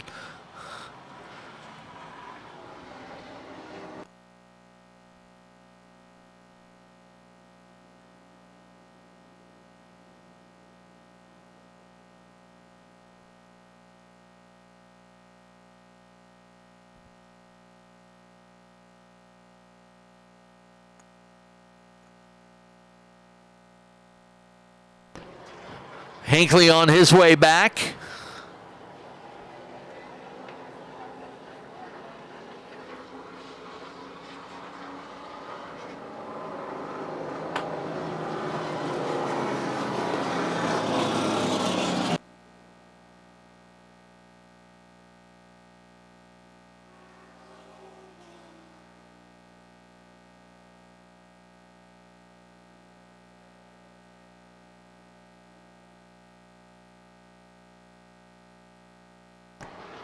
Field cross up once again. Melcher and St. Clair will resume their battle, but not sure if Logan wants to be on the inside the way that car was coming out of the turns on the outside.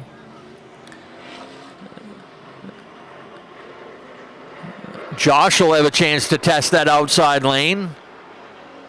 Stephen Chicoine will restart in third with Tiger Colby on his hip, and Dave Sturgis ready to turn him loose once again.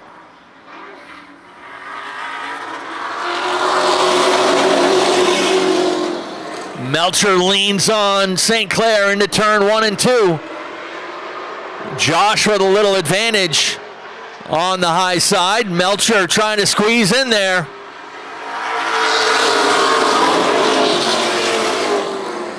Not much room to deal with over there in turn number 1.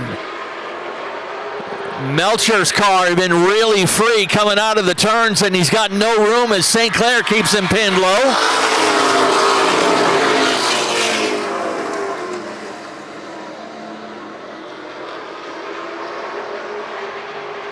They'll complete lap 18 this time by.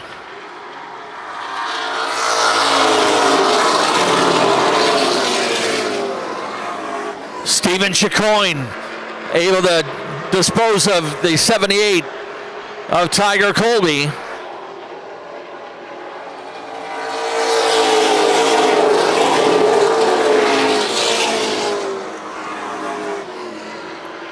Melcher finally clears him, but we're only halfway through this one. 20 laps down, 20 laps to go.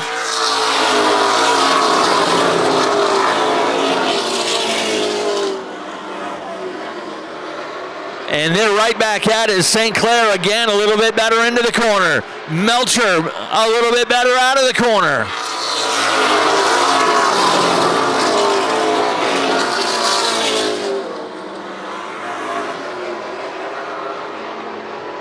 Kelly Moore has raced his way back into the 5th position now.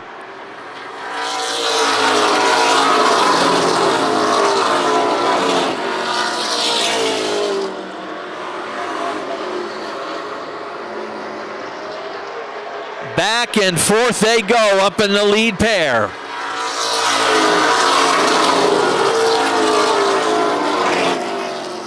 Logan Melcher's last win was the Boss Hog 150 last year.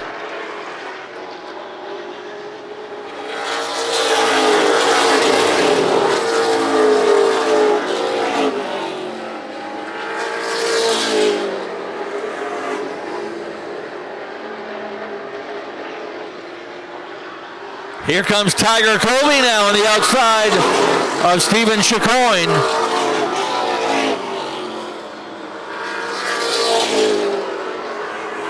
Put Colby up into 3rd now.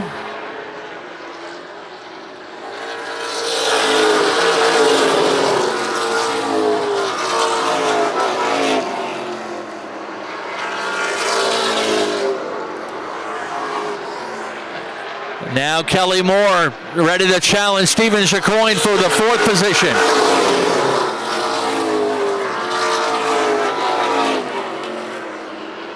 What a battle up front between Melcher and St. Clair. Hard racing, but a lot of respect up there between those two veteran drivers.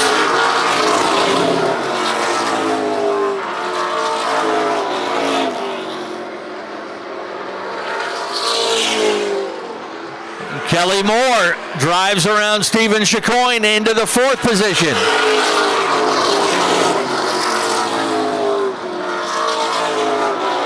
Chicoine comes back and gives him a nudge.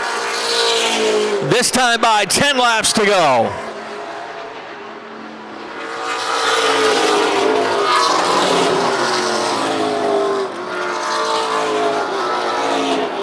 Tiger Colby may be just a little bit faster than that lead pair, but they are putting on a show up front.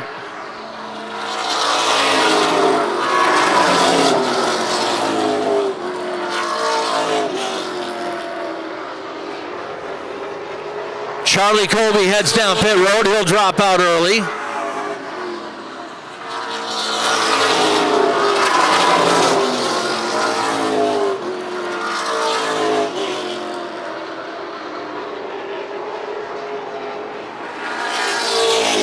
Passing flag out on the 0-2 of Shane Lane.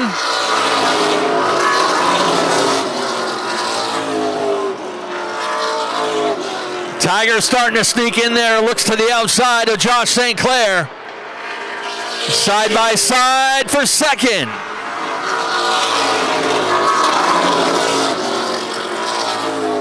The 0-2 of Shane Lane is in there as well. That may play into this one.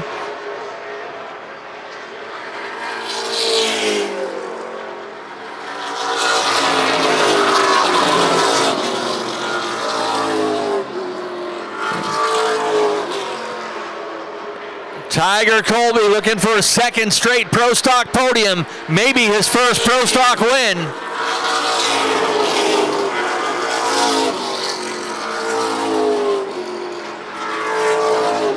Kelly Moore gives it up and heads down pit road. He's got something down on that number 47.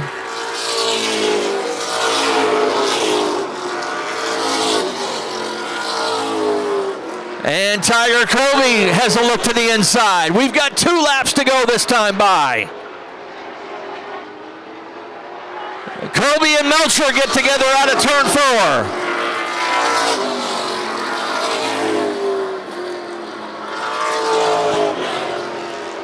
White laundry flies. This race is still up for grabs.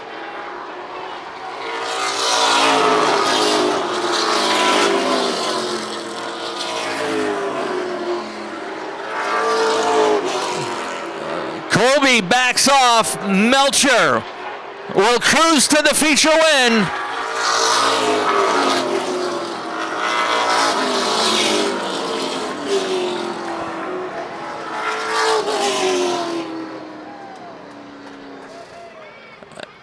What a race up front between first Melcher and St. Clair, then Melcher and Colby. And a well-earned victory. His first since the Boss Hog 150. And folks, if you haven't been around Wiscasset Speedway much and have seen this guy celebrate, you're in for it when they reach Coastal Auto Parts Victory Lane. I can hear him already in the car. You know that there's an old Warren Zevon song called Excitable Boy. Here he is right here.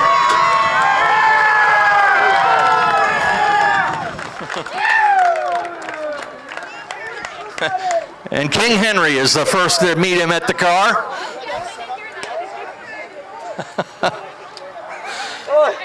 I ain't seen you down here in a minute. When he rolled into the pits this morning or early afternoon, he rolled down the window and says, "Hey Ken, get ready for a show." The Logan show was definitely in town. Where do I start, man? I know you didn't want the bottom. I know you didn't want the top, that is, but your car forced you up there, and boy, you found some speed. Oh, dude, once the thing got rolling, I'm like, I don't want the bottom. We had to restart on the bottom. I'm like, oh man, this is where I want to be. Josh raced me clean as ever. I was not being the best to him. We both hungry for a win. The guy's one of the greats of all time, man. It was awesome. I hope you guys enjoyed it. I hope it was a show. And then all of a sudden I got yellow in my view mirror again. I'm like, oh hey, that's a little bit brighter yellow. I got targeted here. I'm like, oh my God, just end this thing, guys. But I'm out of breath. I'm worked up. I think you earned this. You had to work harder for this victory than I think you worked for the Boss Hog last year. No, you ain't kidding. The Boss Hog I just rode around for 130 laps. I just had to dig it for every single lap I was out there. I'm tired. I'm too old for this, man.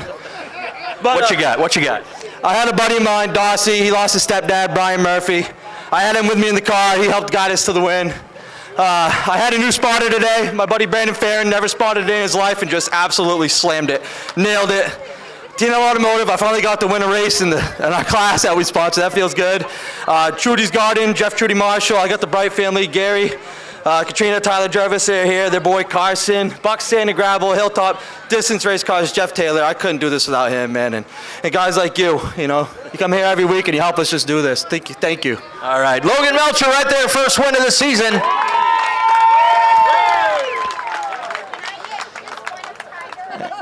And Tiger celebrating his best Pro Stock finish here with his young daughter.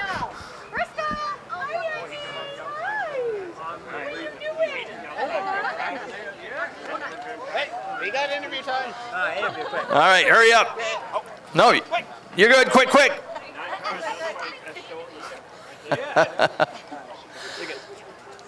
All right.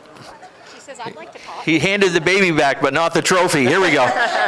Tiger, you liking this Pro Stock stuff, huh? Yeah, it's pretty good. We got a little tight and a little loose. Congrats to Logan. It was a good run. We'll be there eventually. We're getting a little better, but I think I need to make a little bit more adjustments, but we'll get it. All right, who are you thanking on this run today? Really? I got to thank Colby's Auto Center and Tire. I got to thank Jeff Taylor at Distance Racing. I got to thank B&S Video, Red Zeets, Nervous Ticks. I got to thank my grandfather, my dad, my mammy, my girlfriend, my mom, my beautiful little daughter, and everyone that comes out and supports us. Thank you so much, and you guys are all great. Thank you very much, Tiger. Colby, your runner-up. Josh, welcome back. First of all, good to have you back in the house. And I tell you what, and I'm not lying when I say this, these bunch of cars would have been in the fence if they were tangling with anybody but you. I mean, you raced them hard, you raced them with respect, and that brings all three of these cars to victory lane. Yeah, I mean, the outside there with the group, I think, improved it quite a lot. In the beginning there, it was tight quarters for sure. And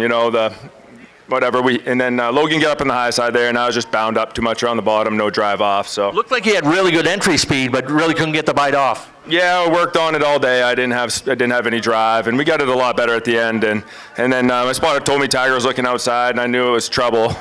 So I just kept my line and let him go, hope for some chaos in the front. But nothing happened. I'm a third place car, and that's right where I belong. Who are you thanking today, buddy? The main painter, my buddy over there, Matt, just had a baby. We were hoping to get a win for him. But shout out to them guys, Sandy and Maine. Them guys are awesome. They come on board this year and helped us out big time. Obviously, Dave's World, our family business, makes this all really possible. The Jordans for putting this show on, you guys for putting this all together. I always love racing here. A lot of history, like a lot of us have here. It's a special place. I always enjoy coming back. All right, Josh, well done. Josh St. Clair third, Tiger Colby second. Logan Melcher, feature winner tonight with the TLL Automotive Pro Stocks.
Want to congratulate Samantha Huber for winning 50-50 tonight. $570 richer. A little bit of folding cash to go home with. Ladies now ready to go 20 laps. We've got Jody Rose in the number 17R. She's out of Athens, Maine. Then comes Ashley Morrill out of Hiram in the number 11. Delaney Dunn in the number 51 out of Otis. She won this race last year. Then comes Julie Ridley in the number 81 out of Old Town. And we've got a driver swap in the number 06 that's normally driven by Chrissy Rizzuto. She ran that car in the heat race. Nice enough to turn that car over to Kathy Hubble. Kathy happens to be second in the points here in the ladies' tour. And Chrissy nice enough to give up her ride so that Kathy can stay in the points chase.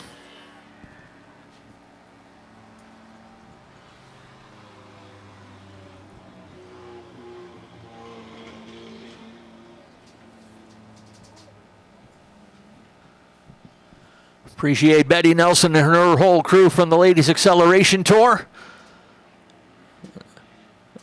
Setting a pretty slow pace. They're not used to racing on a track this size, so we'll get them up there. 20 laps for the ladies this afternoon.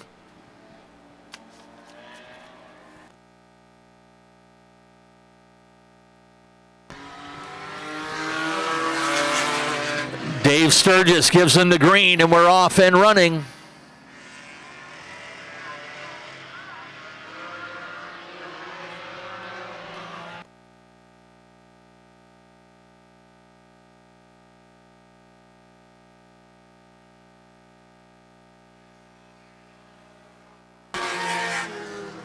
Jody Rose in charge of this one early. The 11 had a taste a second, but now Delaney Dunn moves up into that spot.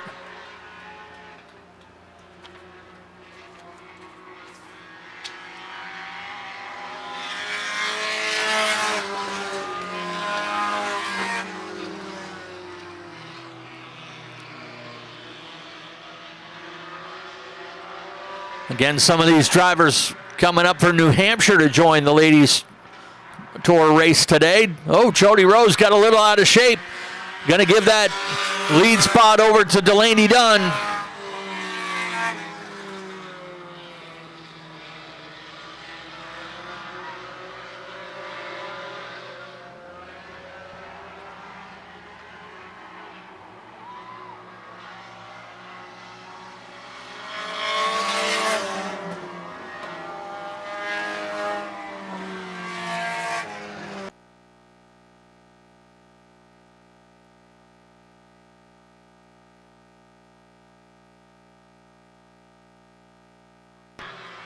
So far, fast lap of the race by Delaney Dunn. Just turned a 19.35 second lap. Just short of 70 mile per hour average around this racetrack.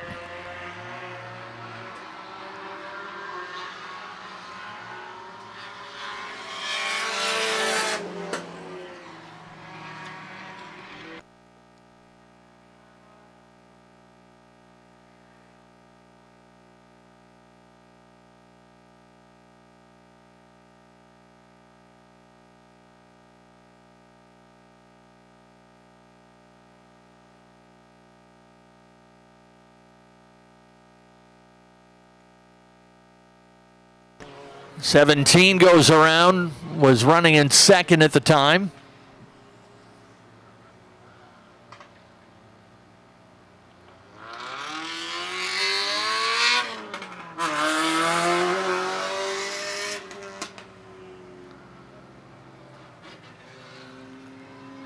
So the pace car will pick up your leader, Delaney Dunn, in the number 51. That paint scheme looks a little bit, if you've been around here a long time, Josh St. Clair's dad, Punson St. Clair, drove number 51 and had a Super Street that was pretty much that color with that color number on it. Not sure if we can call that a throwback or just a coincidence, but caught my attention. 6 laps complete out of 20.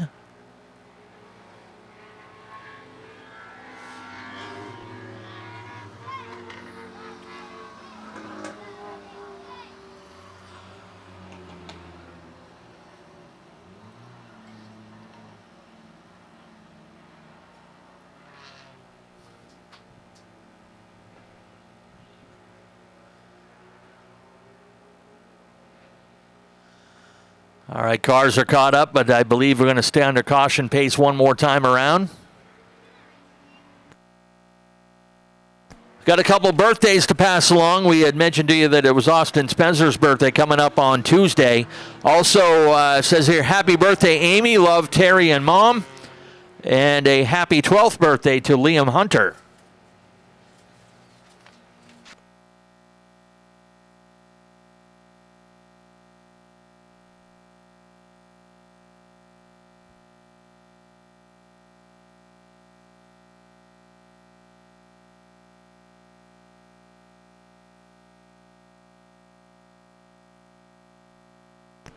All clear from Nate Sennett, ready to go. Sturgis going to crank him up and give him the green.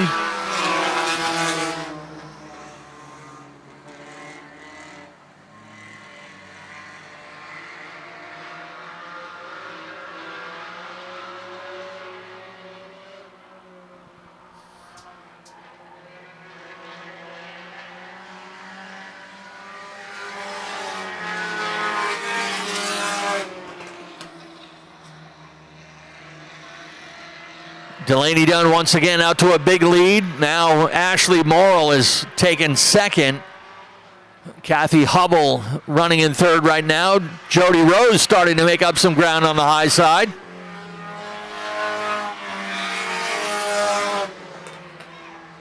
Kathy Hubble doing a good job in that 06, a car that I'm sure she has never driven before.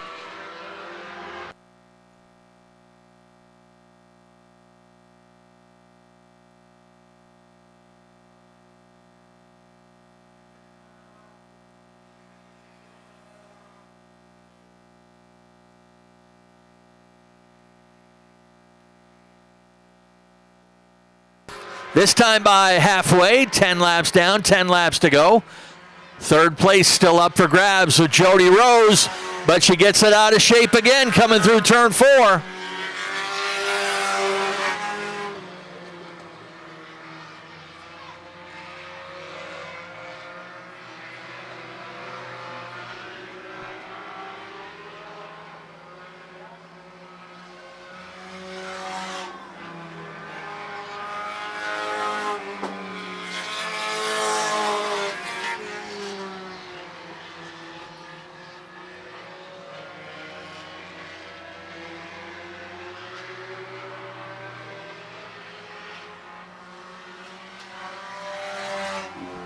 Delaney Dunn looking to go back-to-back here at Wiscasset Speedway.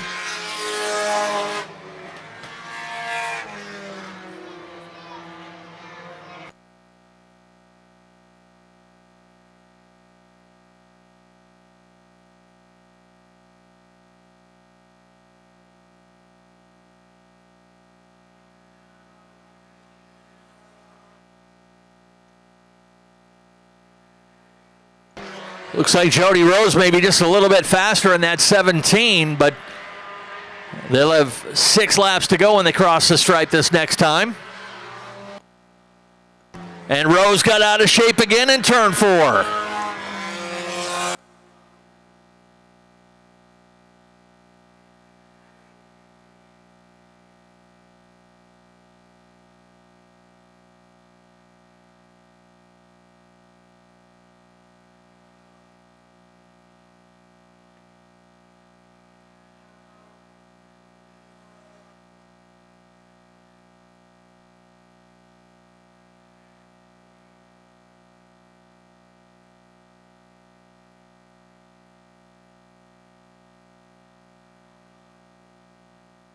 They'll work their way around that lap car in the number 81 of Julie Ridley.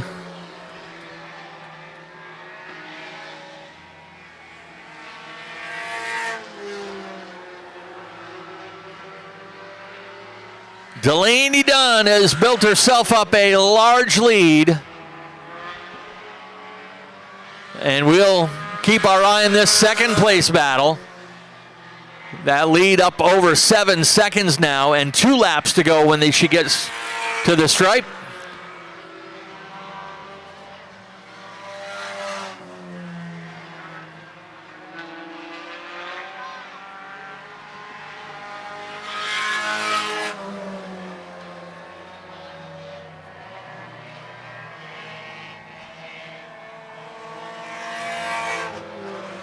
White flag lap one more time around for the 51 of Delaney Dunn.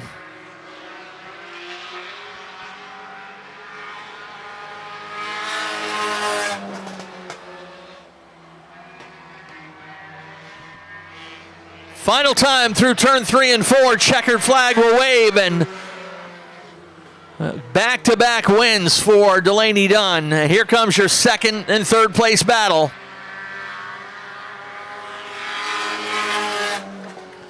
Ashley Morrill will take it. Jody Rose will finish in third. And Kathy Hubble will take fourth in the backup car provided by Chrissy Rizzuto. And top 5 rounded up by Julie Ridley. And we will meet you down in Coastal Auto Parts Victory Lane once again. And yeah, this car pretty close to overheating. Or looks like the T is done. No, she's overheating.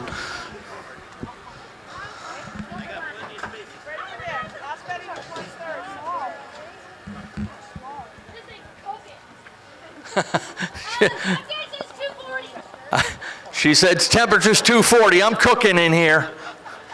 Hopping out with the win once again, Delaney Dunn. And the bow. All right. Delaney, come on over here. We know you know where Victory Lane is here at Wiscasset Speedway. What do you like about this track? It is big, wild, and wicked fast. Did you have a fun time out there? Oh, I always have fun with these girls. It's always fun. Like, I like watching Ashley. This is her first year with us. I love seeing her learn and get faster every race. And I love seeing these girls actually strive to be as fast as me. So it's always a great learning experience for them, and I love watching them. What would you say to any young lady sitting there in the audience that might have aspirations to join in this tour? It's pretty easy to start. You can go on Facebook Marketplace and buy an old Wiscasset Roadrunner. That's all this car is. I just threw the offsets on that are part of the division, but yeah, this car was an old Wiscasset Roadrunner. All right, who are we thanking on this win today? My Uncle Billy at Dunn Hydrofracturing Services and Well Abandonment Services, Dunn 2 Services, Two Brothers Family Racing, I already said Two Brothers. Turn 4 Automotive and Performance for helping me get all my wheels that I need every week, but it's just always amazing being here at Wiscasset. Thank you, guys. All right, give it up for Delaney Dunn, goes back to back. Ashley Morrill, welcome to Victory Lane here, and let's talk about your race. Is it first time on a track this size? Yes, it is. And how do you think you did? Did you have fun? I think I did amazing. I had like the most fun. Absolutely, that's what it's all about. And you said it's your first year on the tour? Yes, this is my first year out of a kids division too. All right, well, who do you want to thank on getting you here today? I want to thank my Uncle Jake, B&G Construction, and my dad, my mom, and my nan. All right, you're doing an awesome job. Give it up. Ashley Morrill finishing in second. And probably the most eventful race of the day goes to Jody Rose.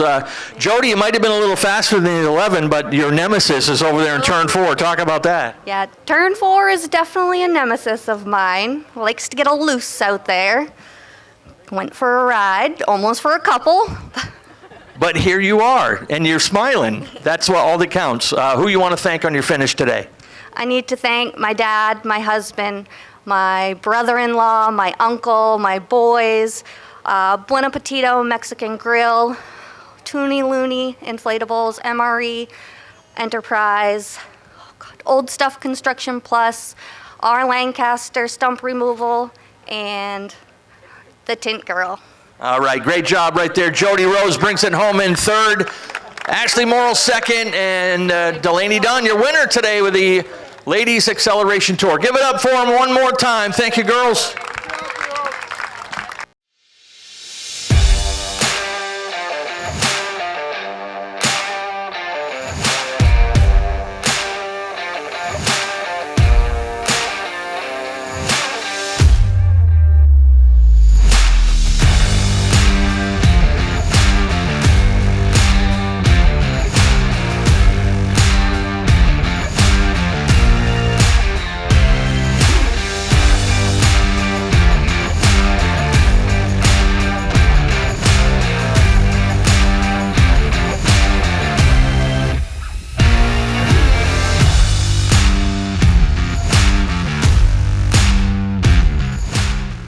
Time to bring out the Darlings Brunswick Ford Super Streets.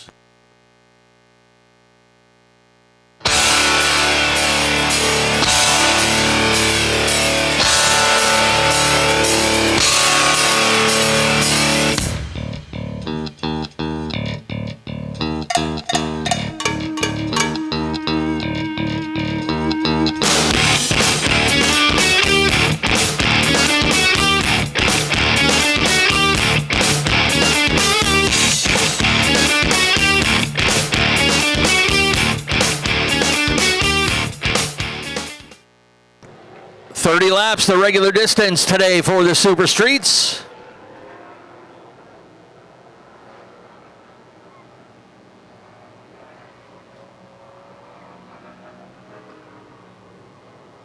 Lineup has the 52 of Landon Tapley out of Washington. Then comes the number 48 of Dan Nesmith out of Chelsea. The 117 driven by Josh Hall out of Mount Vernon. The 58 is David Greenleaf out of Westport Island. Then comes the number 19 out of Biddeford. That is Andy Caherl. The 87 is Chuck Colby out of Dresden. Then comes the 27, your most recent winner. That is Richard Bubba Pelton from Scarborough. Thank you guys once again. Appreciate the sign, guys, tonight. And Ben Jewett, the number 97, filling out the field here for the Darlings Brunswick Ford Super Streets.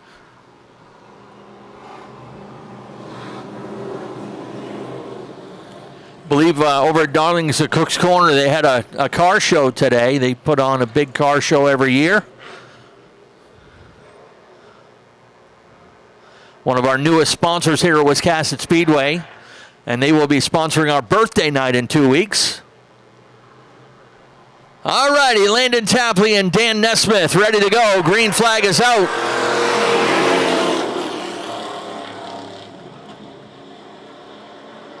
Nesmith with a little slip out of turn 2.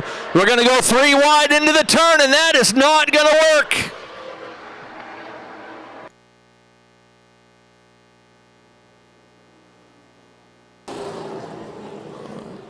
It didn't work 2 weeks ago on the first lap of the race, and it certainly didn't work again today.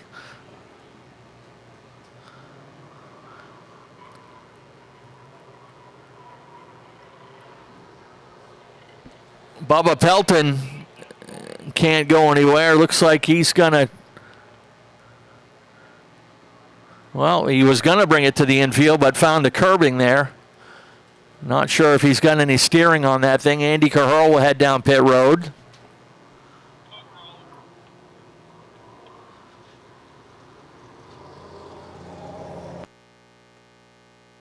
Looks like the 27 is going to need a hook.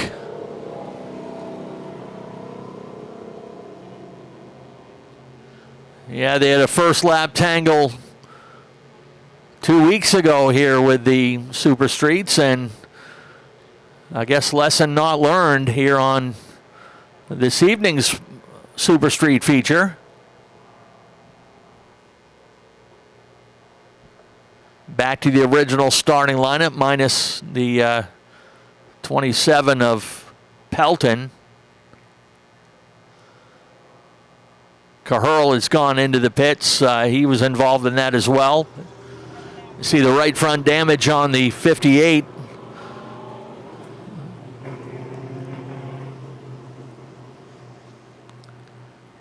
There's Andy ready to rejoin them at the backstretch.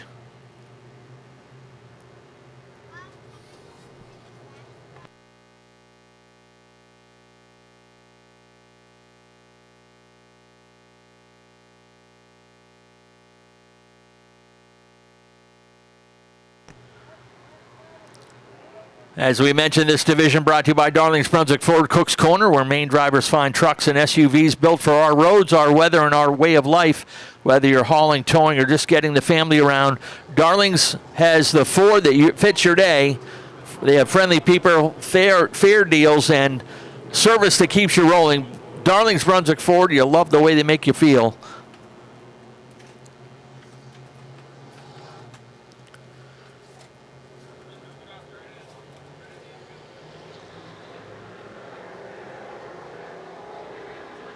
Tough break for Bubba Pelton. He was your most recent winner.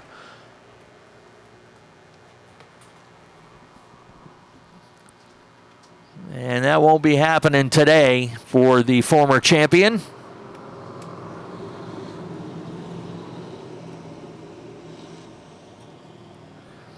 Andy Caherl rejoins the field as we try to go again with Tapley and Nesmith.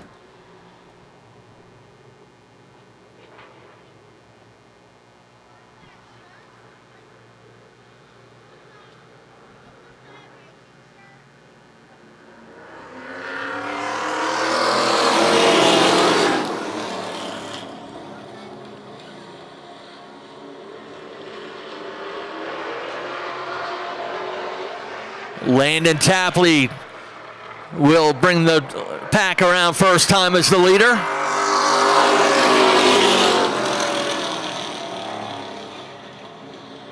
As I said, we'll have a new point leader coming out of this race tonight. And David Greenleaf wants a piece of that action.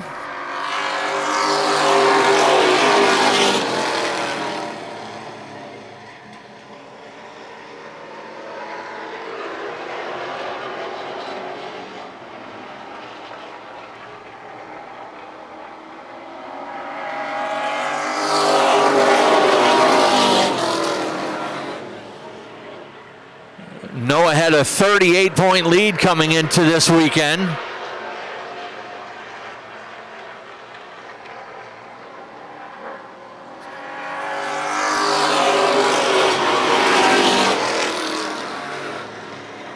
Or actually, it wasn't quite that big. That was actually last year's point standings I was looking at.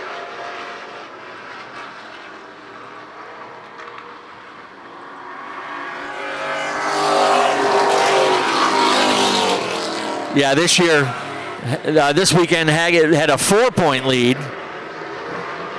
Problems for Chuck Colby in the 87. He was on the podium last week, but won't be tonight.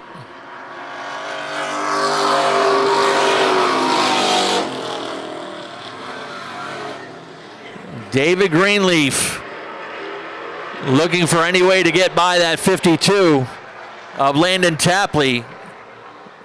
Greenleaf with one feature win that came on opening day.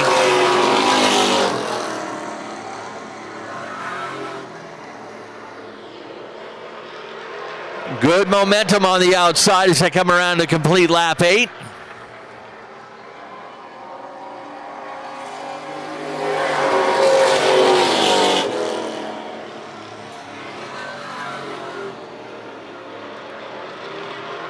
Dan Nesmith got the 48 car loose, brought Andy Caherl up alongside.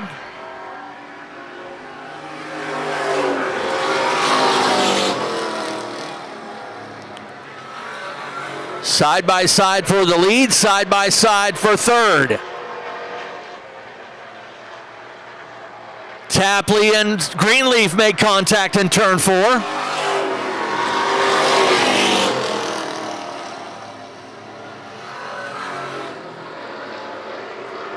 Greenleaf might have skimmed the backstretch wall. If he didn't, it was awfully close. That car got loose on the backstretch.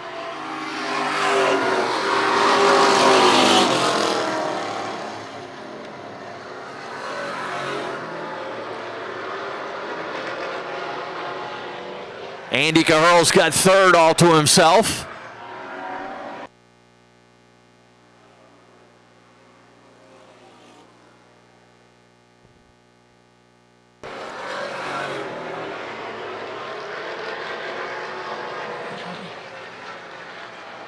Landon Tapley not giving that spot up. He's determined to come back on that 58, and he's evened it up once again.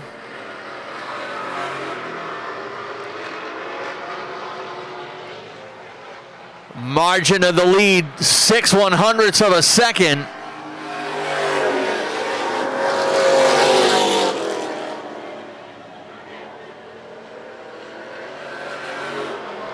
Will hit halfway this time by 15 down, 15 to go.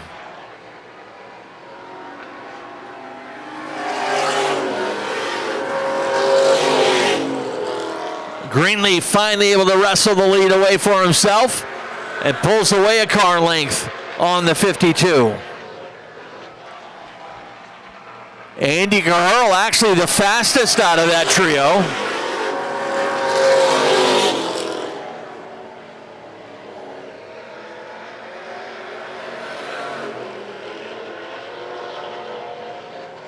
Caherl starting to reel in that lead pair.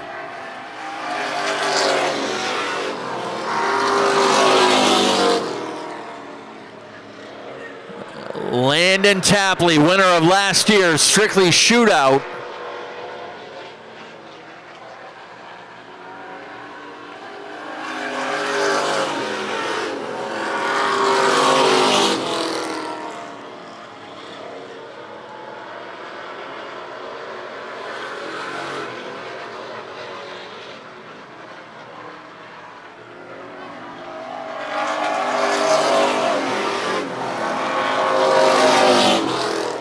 Landon's got one Super Street victory to his credit that came 2 years ago. But right now it's David Greenleaf, the man in charge, looking for his second of the season.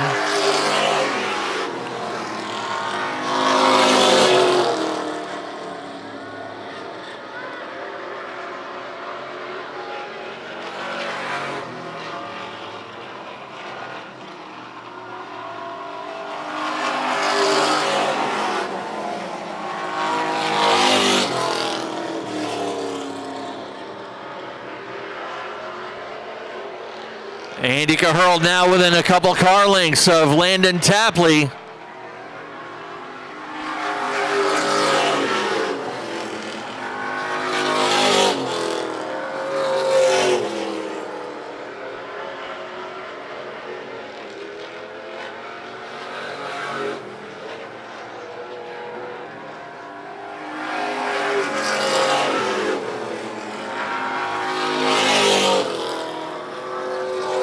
As David Greenleaf continues to pull away, now we turn our attention to that second place battle. Tapley's got it, and here comes Caherl up alongside.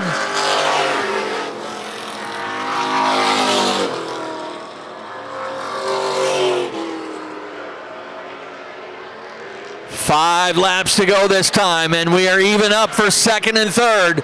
Tapley gets loose in the turn.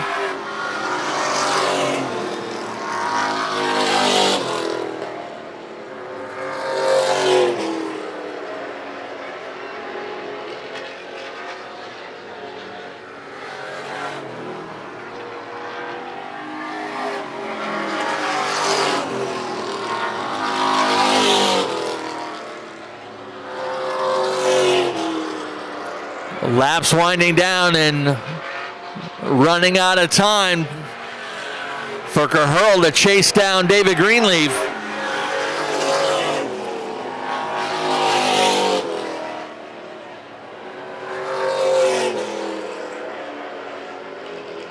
Two laps to go this time by.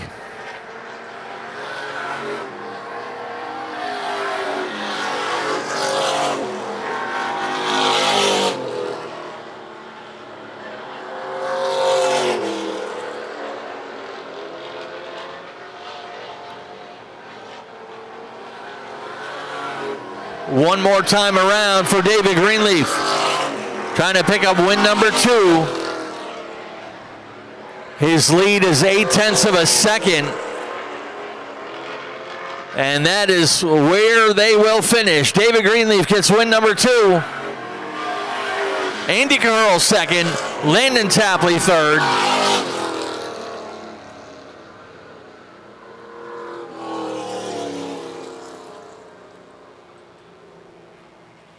Josh Hall will finish fourth, Dan Nesmith fifth.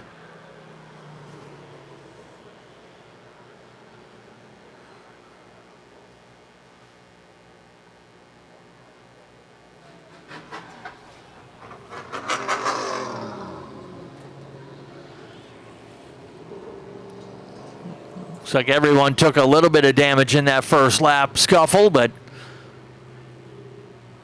they rounded it out the rest of the race, and we'll meet them back here in Coastal Auto Parts Victory Lane in just a moment. This guy was the winner on opening day and comes with a hard-fought victory today to pick up his second of the season and the point lead in the division in the process. David Greenleaf. Speedleaf, you look a little hot, my brother. That was an eventful race for you guys, but little right front damage, but none the worse for wear, and a little patience on the outside for a while with Tapley. You guys put on a good race. Well, I just watched Logan, Josh, and Tiger do that for 40 laps, so we had to do something. I got to apologize to Dan. That was stupid going 3-wide middle first lap, but he was so tight I just saw myself going backwards, so I got to apologize to Dan. I'll go talk to him after this. He knows how I am. I got to thank all my sponsors, Primo Glass, Ward & Sons, Good & You, Red Eats, Apple Valley, Wiscasset, Bath, and Booth by Napa, James Osmond with Coastal Race Fab, Fortin Forestry Products, and Hawk Motors, and Dunton's Doghouse. Say that again. Dunn's Doghouse. All right, good job. Once again, second win of the season for David Greenleaf. All right. Today is the day of babies in Victory Lane. We love it. And he picks up his young son, Lawson. And Andy, after that first lap, do you think you'd be right here with one of your best finishes of the year? I did not. That's 2 weeks in a row. We've been wrecked on basically the first lap, which is frustrating. But we pulled it in. Guys worked on it a little bit and were able to pull the fenders away from the tires. And car was really good. I was going to say, how many laps did it take you to find out, hey, this car's all right, I can get there? Pretty quickly. It was really good on the top, too, which was good. I didn't think I was going to get Landon there. He gave me plenty of room, which I appreciate. And 10 more laps, and I might have had David. I mean, we were good, and I felt like the car was getting even better. So I'm really happy with the run. I got to thank my crew.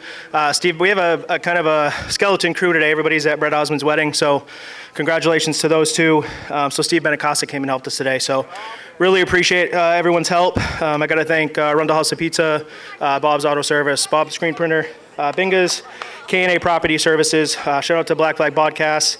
Chasing the Checkered for all that Amy does. Huge thank you to James Osmond. And Coastal Racer Fabrication. He's taken our program to the next level. And of course the Sanborns for everything they do for me. It's been a really good year so far, and hopefully we can build on this for the one we want in 2 weeks. So I'm really happy with this run, and it gives us some momentum going in the next race. Right, Lawson? Yeah. All right, good job. Thank you. Andy Caherl bringing it home in second. And Landon Tapley, hey, with the struggles you've had this season, I imagine anywhere on the podium's a victory for you guys today. Yeah, exactly. We take them where we can get them, and just happy with any outcome, honestly. We've had a rough couple weeks with both cars, and this is we're going in the right direction now. So. And I got to give you credit. Good piece of driving. The car was pushing up the track. You must have been loose and you could have gotten into either one of those two cars and taken you all out. But you handled the car nicely and took what you had. Third place car is what you had. You brought it home in third. Exactly. We may have started on the pole and finished third, but I'll take it, honestly. These guys obviously had a faster car than I did, and I was just way too free at the end. I don't want to get into anybody or make any enemies, so we're just going to settle for what we got. All right. Who are you thanking today? I got to thank Uncle Punk, my mom, my dad, MG and Cherie. MG's not here today because he's at camp, so he's thanked my dad for spotting. Colby, my girlfriend, Caitlin, Josh Hall, and all of them guys, they help out sometimes on the Strictly. Coastal Race Fab, Best Life Nutrition, House Swat Treatment, Tucker Chevrolet, PB&J Storage Bully Box, Sean Smith Welding, Ralph's Homes, and I think that's about it. All right, well done. Landon Tapley brings it home in third. Andy Caherl second. Speedleaf is your winner tonight. And if you heard Coastal Race Fab on all three of these cars. James Osmond helping out a lot of guys in this class to get these cars fast. Thunder 4 Minis coming up next.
Maine Army National Guard Thunder 4 Minis up now.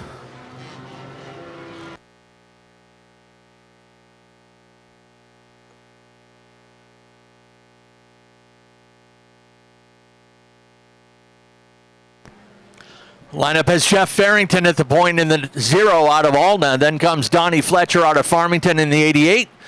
Your point leader starts inside of row 2. That is Derek Cook out of Livermore. The Squirrel, Shane Weber on the outside of the number 7 from New Vineyard. Then comes Ricky Austin in the number 42. He is out of Norwich Walk. Caden Rose is in the 17 from Athens. Then Steve Ratcliffe from Starks in the 94. Scott Sonville out of Norwich Walk in the 98. And Nelson Stevens from Newcastle in the number 47.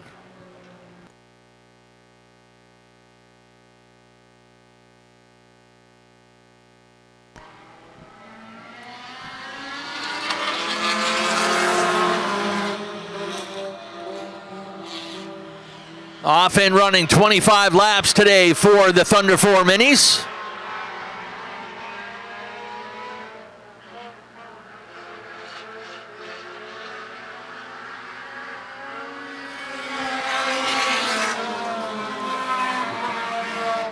Donnie Fletcher takes the lead.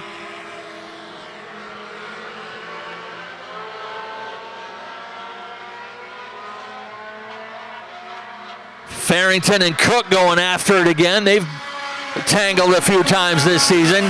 Now Derek Cook will test the outside.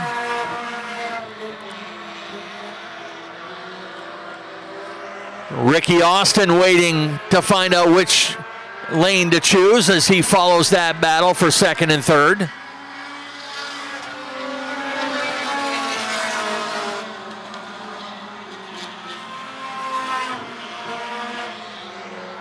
Ricky Austin with a hit on the 0 as they got down the backstretch.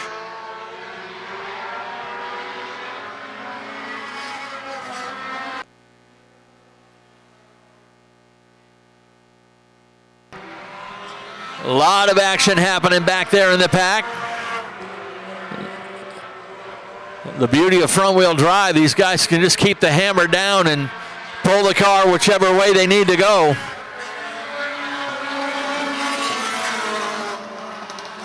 While they're all messing around, Donnie Fletcher's running away with this one. Half straightaway lead now over Ricky Austin.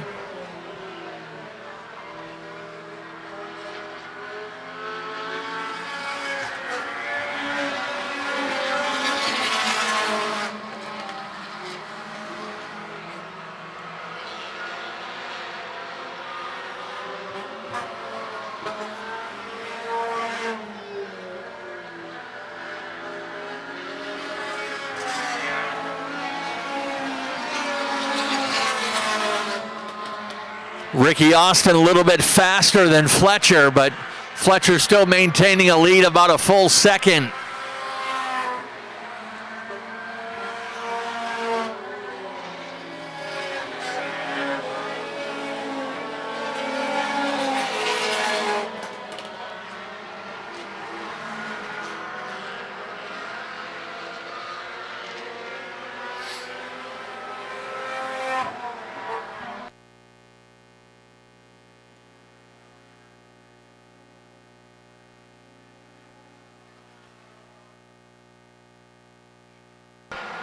Closest battle right now back there for 4th and 5th position. Jeff Farrington and Shane Weber. As Donnie Fletcher continues to lead the way. Fletcher's got one Thunder 4 win to his credit a couple years ago.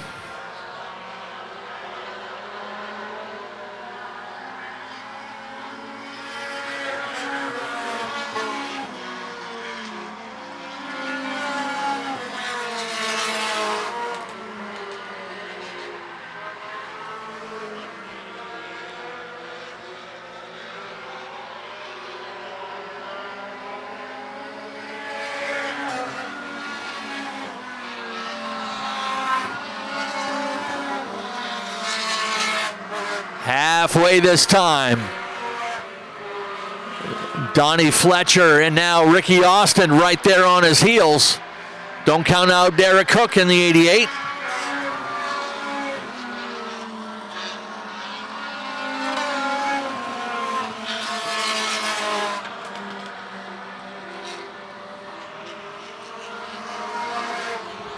Derek Cook trying to reel in that lead pair and make it a 3-car race for the win. Cook, actually a 3-time winner himself already this year. This class has turned out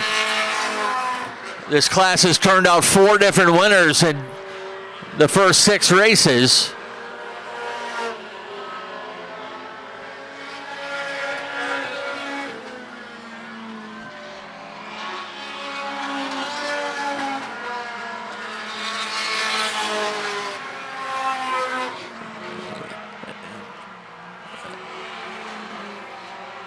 Derek Cook, a 10th or 2 faster than the lead pair last couple times around.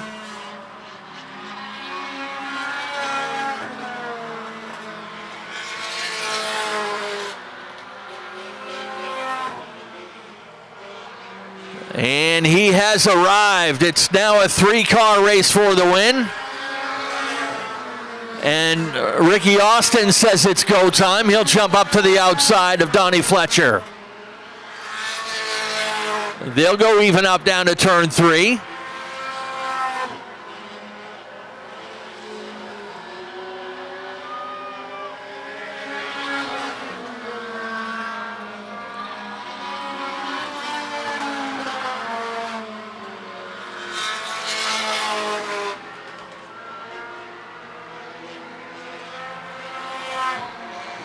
Ricky Austin has got the lead, looking for his 2nd of the season.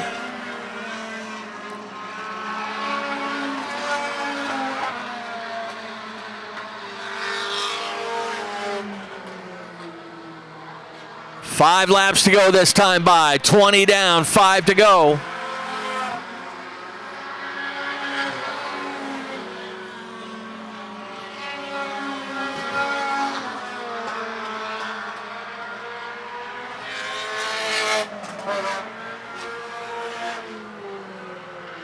They'll work their way by the lap cars.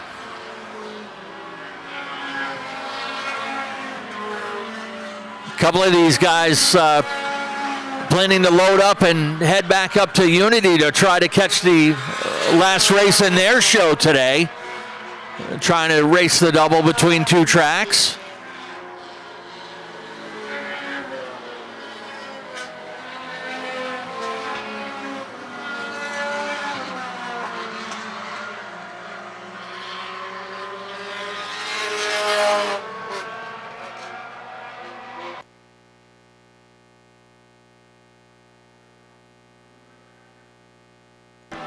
Problems for Derek Cook in the 88.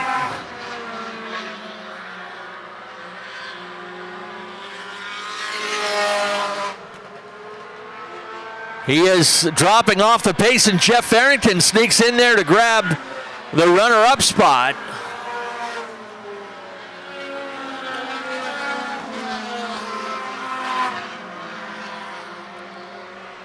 Final time down through turn 3 and 4.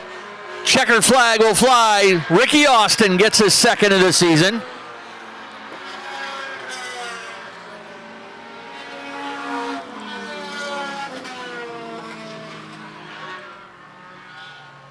Ricky Austin gets his 2nd win of the season. Donnie Fletcher, his best run of 2026. And Jeff Farrington as well will sneak in and grab his first podium placement of the year.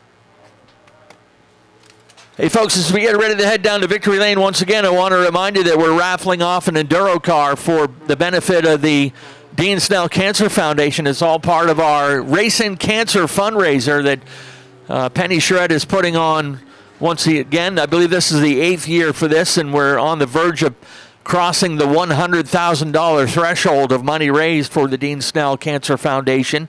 You have a chance to win an Enduro car for just $20. Go see Penny and get your ticket. You could be racing that car by the end of this season. And a big thank you to Jeff Davis Racing for all his work to get that Enduro car donated.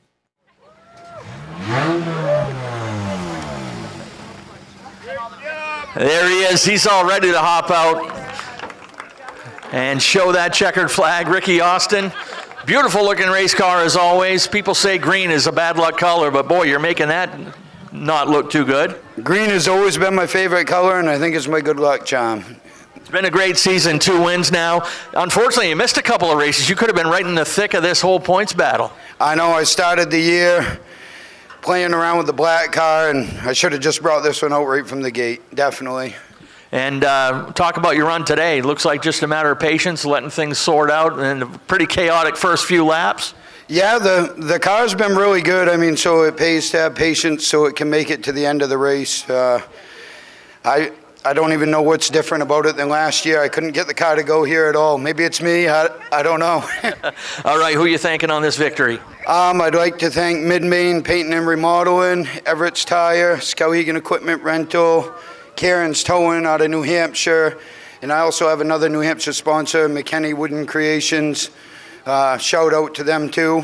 And my wife and my helper in the pit, Logan Almeida. Couldn't do it without all that help. All right, great job. Give it up for him. Ricky Austin bringing home his second win of the season.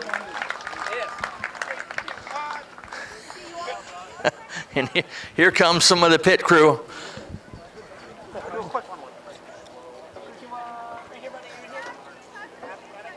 Trust me, there's another little person right beside the car there. There he is. Donnie Fletcher, welcome back. Yeah, bring that trophy. There you go. You're going to go home with that. Boy, what a great run for you. Shared the lead for quite a while, and you look like you're getting some speed out of this car now. Yeah, it's getting better every time. Ricky's fast. He's a clean driver, though. Fun racing. Who are you thanking on this best podium of the year? I told the folks you do have a Thunder 4 win under your belt a couple of years ago, but this is your best finish since then. Right, yeah. I got to thank E&A Carpentry, Amy, Amy, Eric, Logan Melcher, Larry Melcher, Randy, TNL, just everybody. My boy helps. All right, we got to get you some sponsors on this race car, huh? Bad. All right, help this guy out if you can. Donnie Fletcher bringing it home in second. And Jeff Farrington proving just stick around, keep racing, and you think good things will happen. You've been struggling this year, I know, and there's been some frustration. But like you said, stay in the race and good things will happen. Yeah, I just not dedicated to it. Since my father passed, I just really ain't dedicated. And I got to thank Gunnar Jocelyn for letting me drive his car. And there's been a lot of things in my head just going on. I don't know. It's been a long time since I've been here. 6 races. I feel like we raced, I don't know, it's been a long battle. Absolutely. Who else is helping you on this thing? Huh? Who else is helping you on this car? All these guys, everybody that comes, my wife for supporting me, and Shane, he always lending a hand. And like I said, thanks again for getting Jocelyn, and this one's for you, Dad. All right, great job right there. Jeff Farrington bringing it home in third. Donnie Fletcher second, Ricky Austin your winner. And it's time for the ground pounders. The Crate Modified's coming out next.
Modified set to go with Alan Moeller at the point out of Dresden. Then comes Billy Dixon out of North Waterford in the number 33. Your point leader, Nick Hinckley in the number 15. He'll have the 38 of Andy Gilbert on his hip. On row 3, it's Ryan Neal out of Wiscasset in the 26. John Rickey in the 4 out of Westbrook. He's your only repeat winner. Then comes your reigning champion, Ryan Phillips, in the number 89. To his outside, your most recent winner, Ethan Guptill in the 14. Doug Phillips, Doug Turtelot, and Travis Buzzell will fill out the field here for the Mod Squad, presented by Davis Erector Group. 30 laps ahead.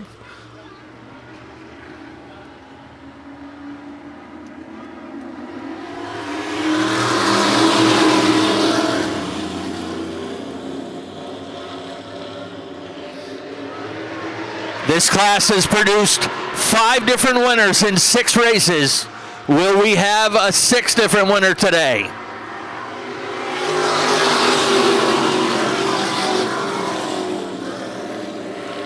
Dixon racing hard along the outside of Alan Moeller. 2 guys have been at this craft for many, many years, side by side for the lead.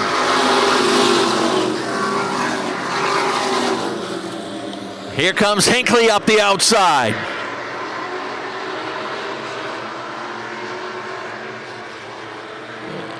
Nick Hinckley alongside Alan Moeller.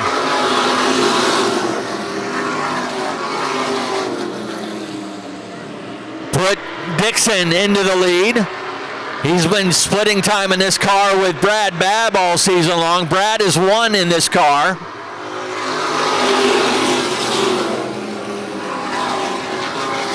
Nick Hinckley up alongside, wheel to wheel. And Ryan Phillips there as well. Moeller gave Dixon a shove into turn 3.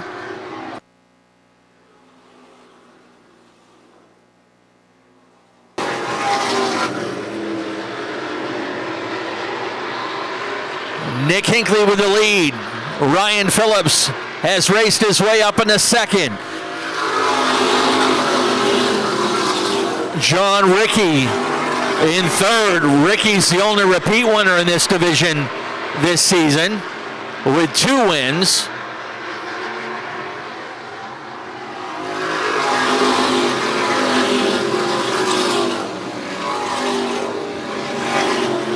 Lead trio pulling away. That's your top 3 in the class. Dixon holding 4th now with Ryan Neal coming up alongside.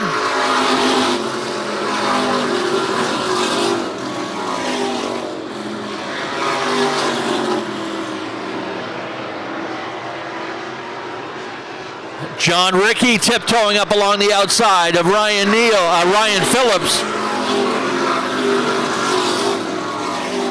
These 2 are the top 2 in the class last year. Ricky was the top winner with 6 wins. Phillips had 1 win but took the championship.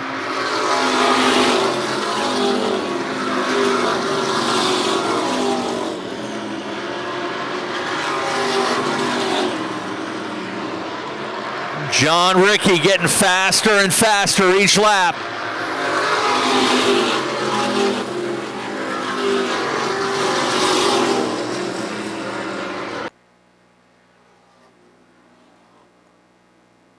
Even up over there in turn 3 and 4.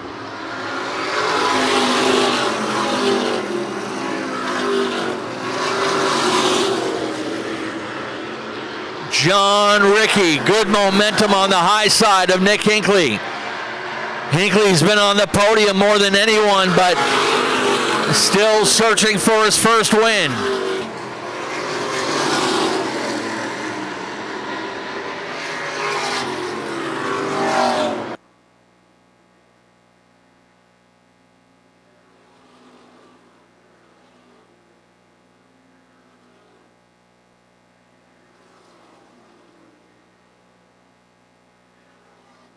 Halfway this time by.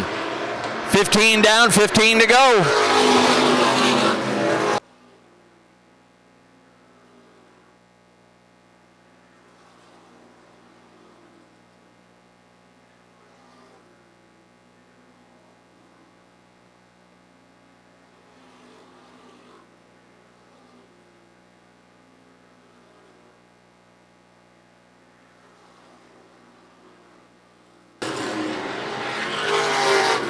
John Ricky is about a 3-car length lead now over Nick Hinckley. Just about a half a second the interval. Nick's already finished on the podium 4 times, but has not taken home a win.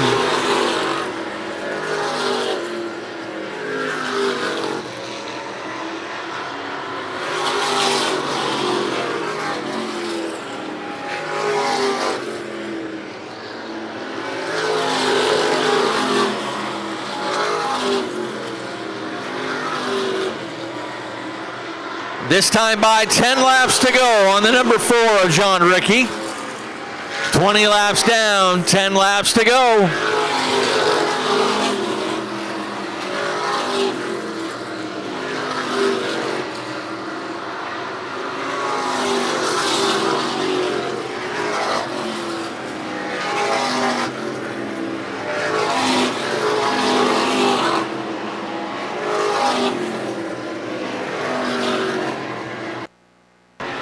They've got a brand new power plant under the hood of that number 4, and it is showing off tonight.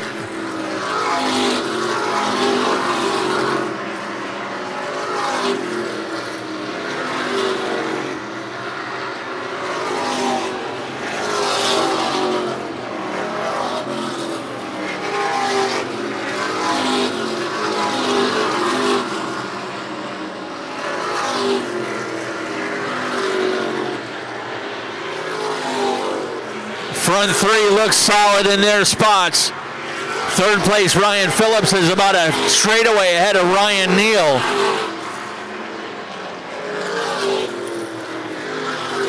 John Ricky will work his way by the lap car of Dixon and now Doug Turtelot.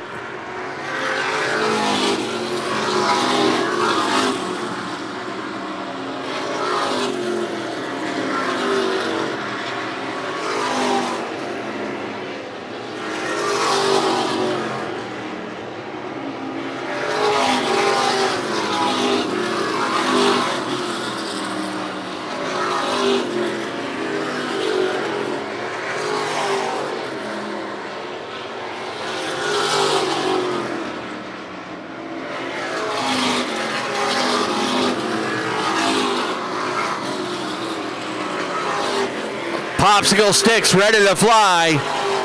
2 laps to go for John Ricky.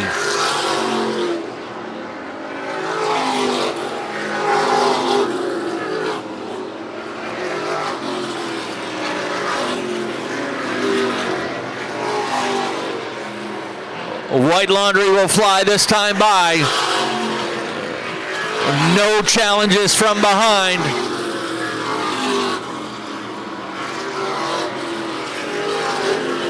Full straightaway lead in the final turn. John Ricky will get 3rd win of the season.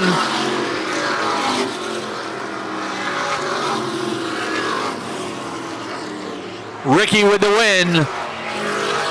Hinckley finishes 2nd for the 4th time this year.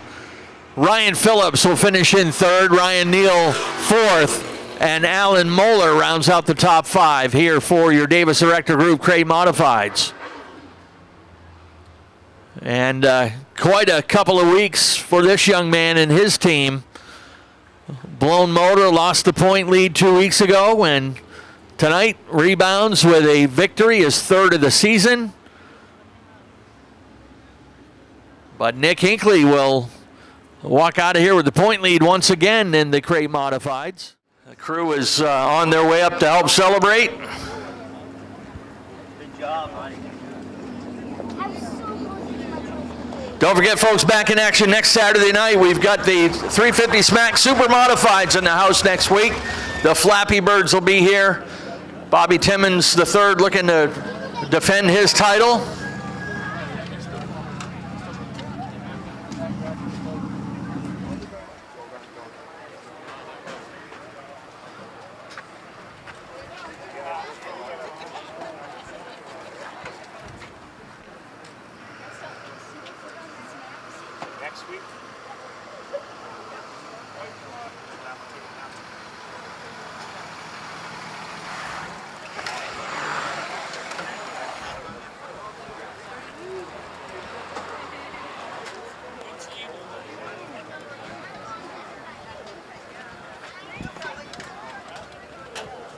All right, all the gear off, and your audience is awaiting you. Here he comes, mullet and all. Here comes your winner, John Ricky.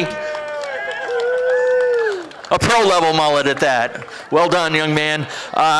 Boy, talk about the last couple weeks. You go from the outhouse right up to the penthouse today. Last week, blown motor and lost the point lead and everything.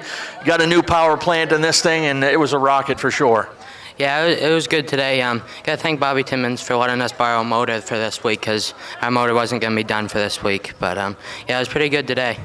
And I know you didn't get much practice. You kind of used your heat as practice session, but how long did it take to get that confidence built up that you really had something under you?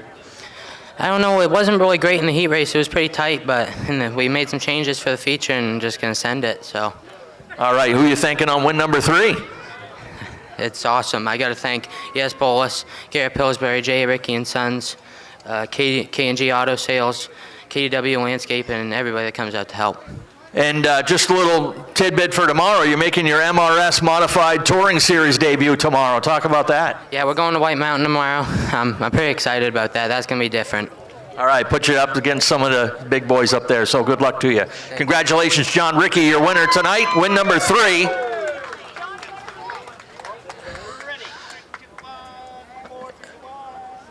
And Nick Hinckley, if there's anyone that can sympathize with how Nick Hinckley's feeling right now, it's that guy in the 89 car, because he went through this last year, 4 times as a runner-up now. But you're walking out of here with a bigger point lead than you came in with. So is it feast or famine? How's it feel? I'd just like to really get one done here one of these times. First off, got to thank Doug Picard. I wouldn't be able to do this without him, so great opportunity. We have a lot of fun, man. Just kind of devastating night in the Pro Stock, so to get in this and have some fun. So good job to John, man. He's fast. He rolls good on the outside, and he's a clean driver. So. Is there anything you can really translate from the Pro Stock to this car that helps out at all? You got to drive these in a little bit harder, and you carry a little more corner speed than you do with the Pro Stocks, whereas you had a little more yank down the straightaway. So it relates, but it's not quite the same. And I think part of it's me. I just haven't figured out how to drive these to save the right rear. Seems like I always burn the right rear off. So, but yeah, got to thank my wife, my kids, Ideal Portable Toilets, and everybody down in the pits that have helped me out. It's a long day, but we got through it. So. All right, good job. Nick Hinckley bringing it home in second and walks out with a point lead again. And yeah, you know how that guy feels, don't you? But it came. It did. You're right here again. The car's been solid. Talk about your run tonight. Yeah, had a good car. We got to the front pretty early. We got up on the outside and kind of ripped through with Nick. And Nick kind of got down in line, and the outside's been really good all night. I thought I was going to go right to the top and put the challenge to him, and he was quick. You know, we didn't really have it up there. He got in line and kind of rode. So, you know, we got pretty used up tires. We're trying to bank, trying to make a run later in the year here. So it's all, third's pretty good for us today. All right, who are you thanking then? I'd like to thank all my sponsors, Apex Services, Mainly Karting. I know it's Mainly Karting Day tomorrow at Wiscasset, so this car will be there. We'll have Chastity Shorty's car there, and a lot of great racing, probably 60, 70 go-karts on stock, so come check it out. All right, hope to see you there. Once again, Ryan Phillips brings it home in third, Nick Hinckley second, and Sean Ricky, your winner tonight, win number 3. We'll get everyone up there for the top 3 photo. Again, we want to thank you for joining us here on this beautiful night here at Wiscasset Speedway. If you can make it up there to join us tomorrow, head up to Exit 43 in Richmond to join us at LST Motorsports Park for a great day of kart racing. You can see a lot of these young racers in action. Wiscasset Speedway sponsoring the show up there tomorrow, so please go up there and join us tomorrow to support Steve Perry and his whole crew. In the meantime, one final time on behalf of Richard and Vanessa Jordan and the entire staff here at Wiscasset Speedway, thank you for joining us. Have a great rest of your weekend, and please travel safely.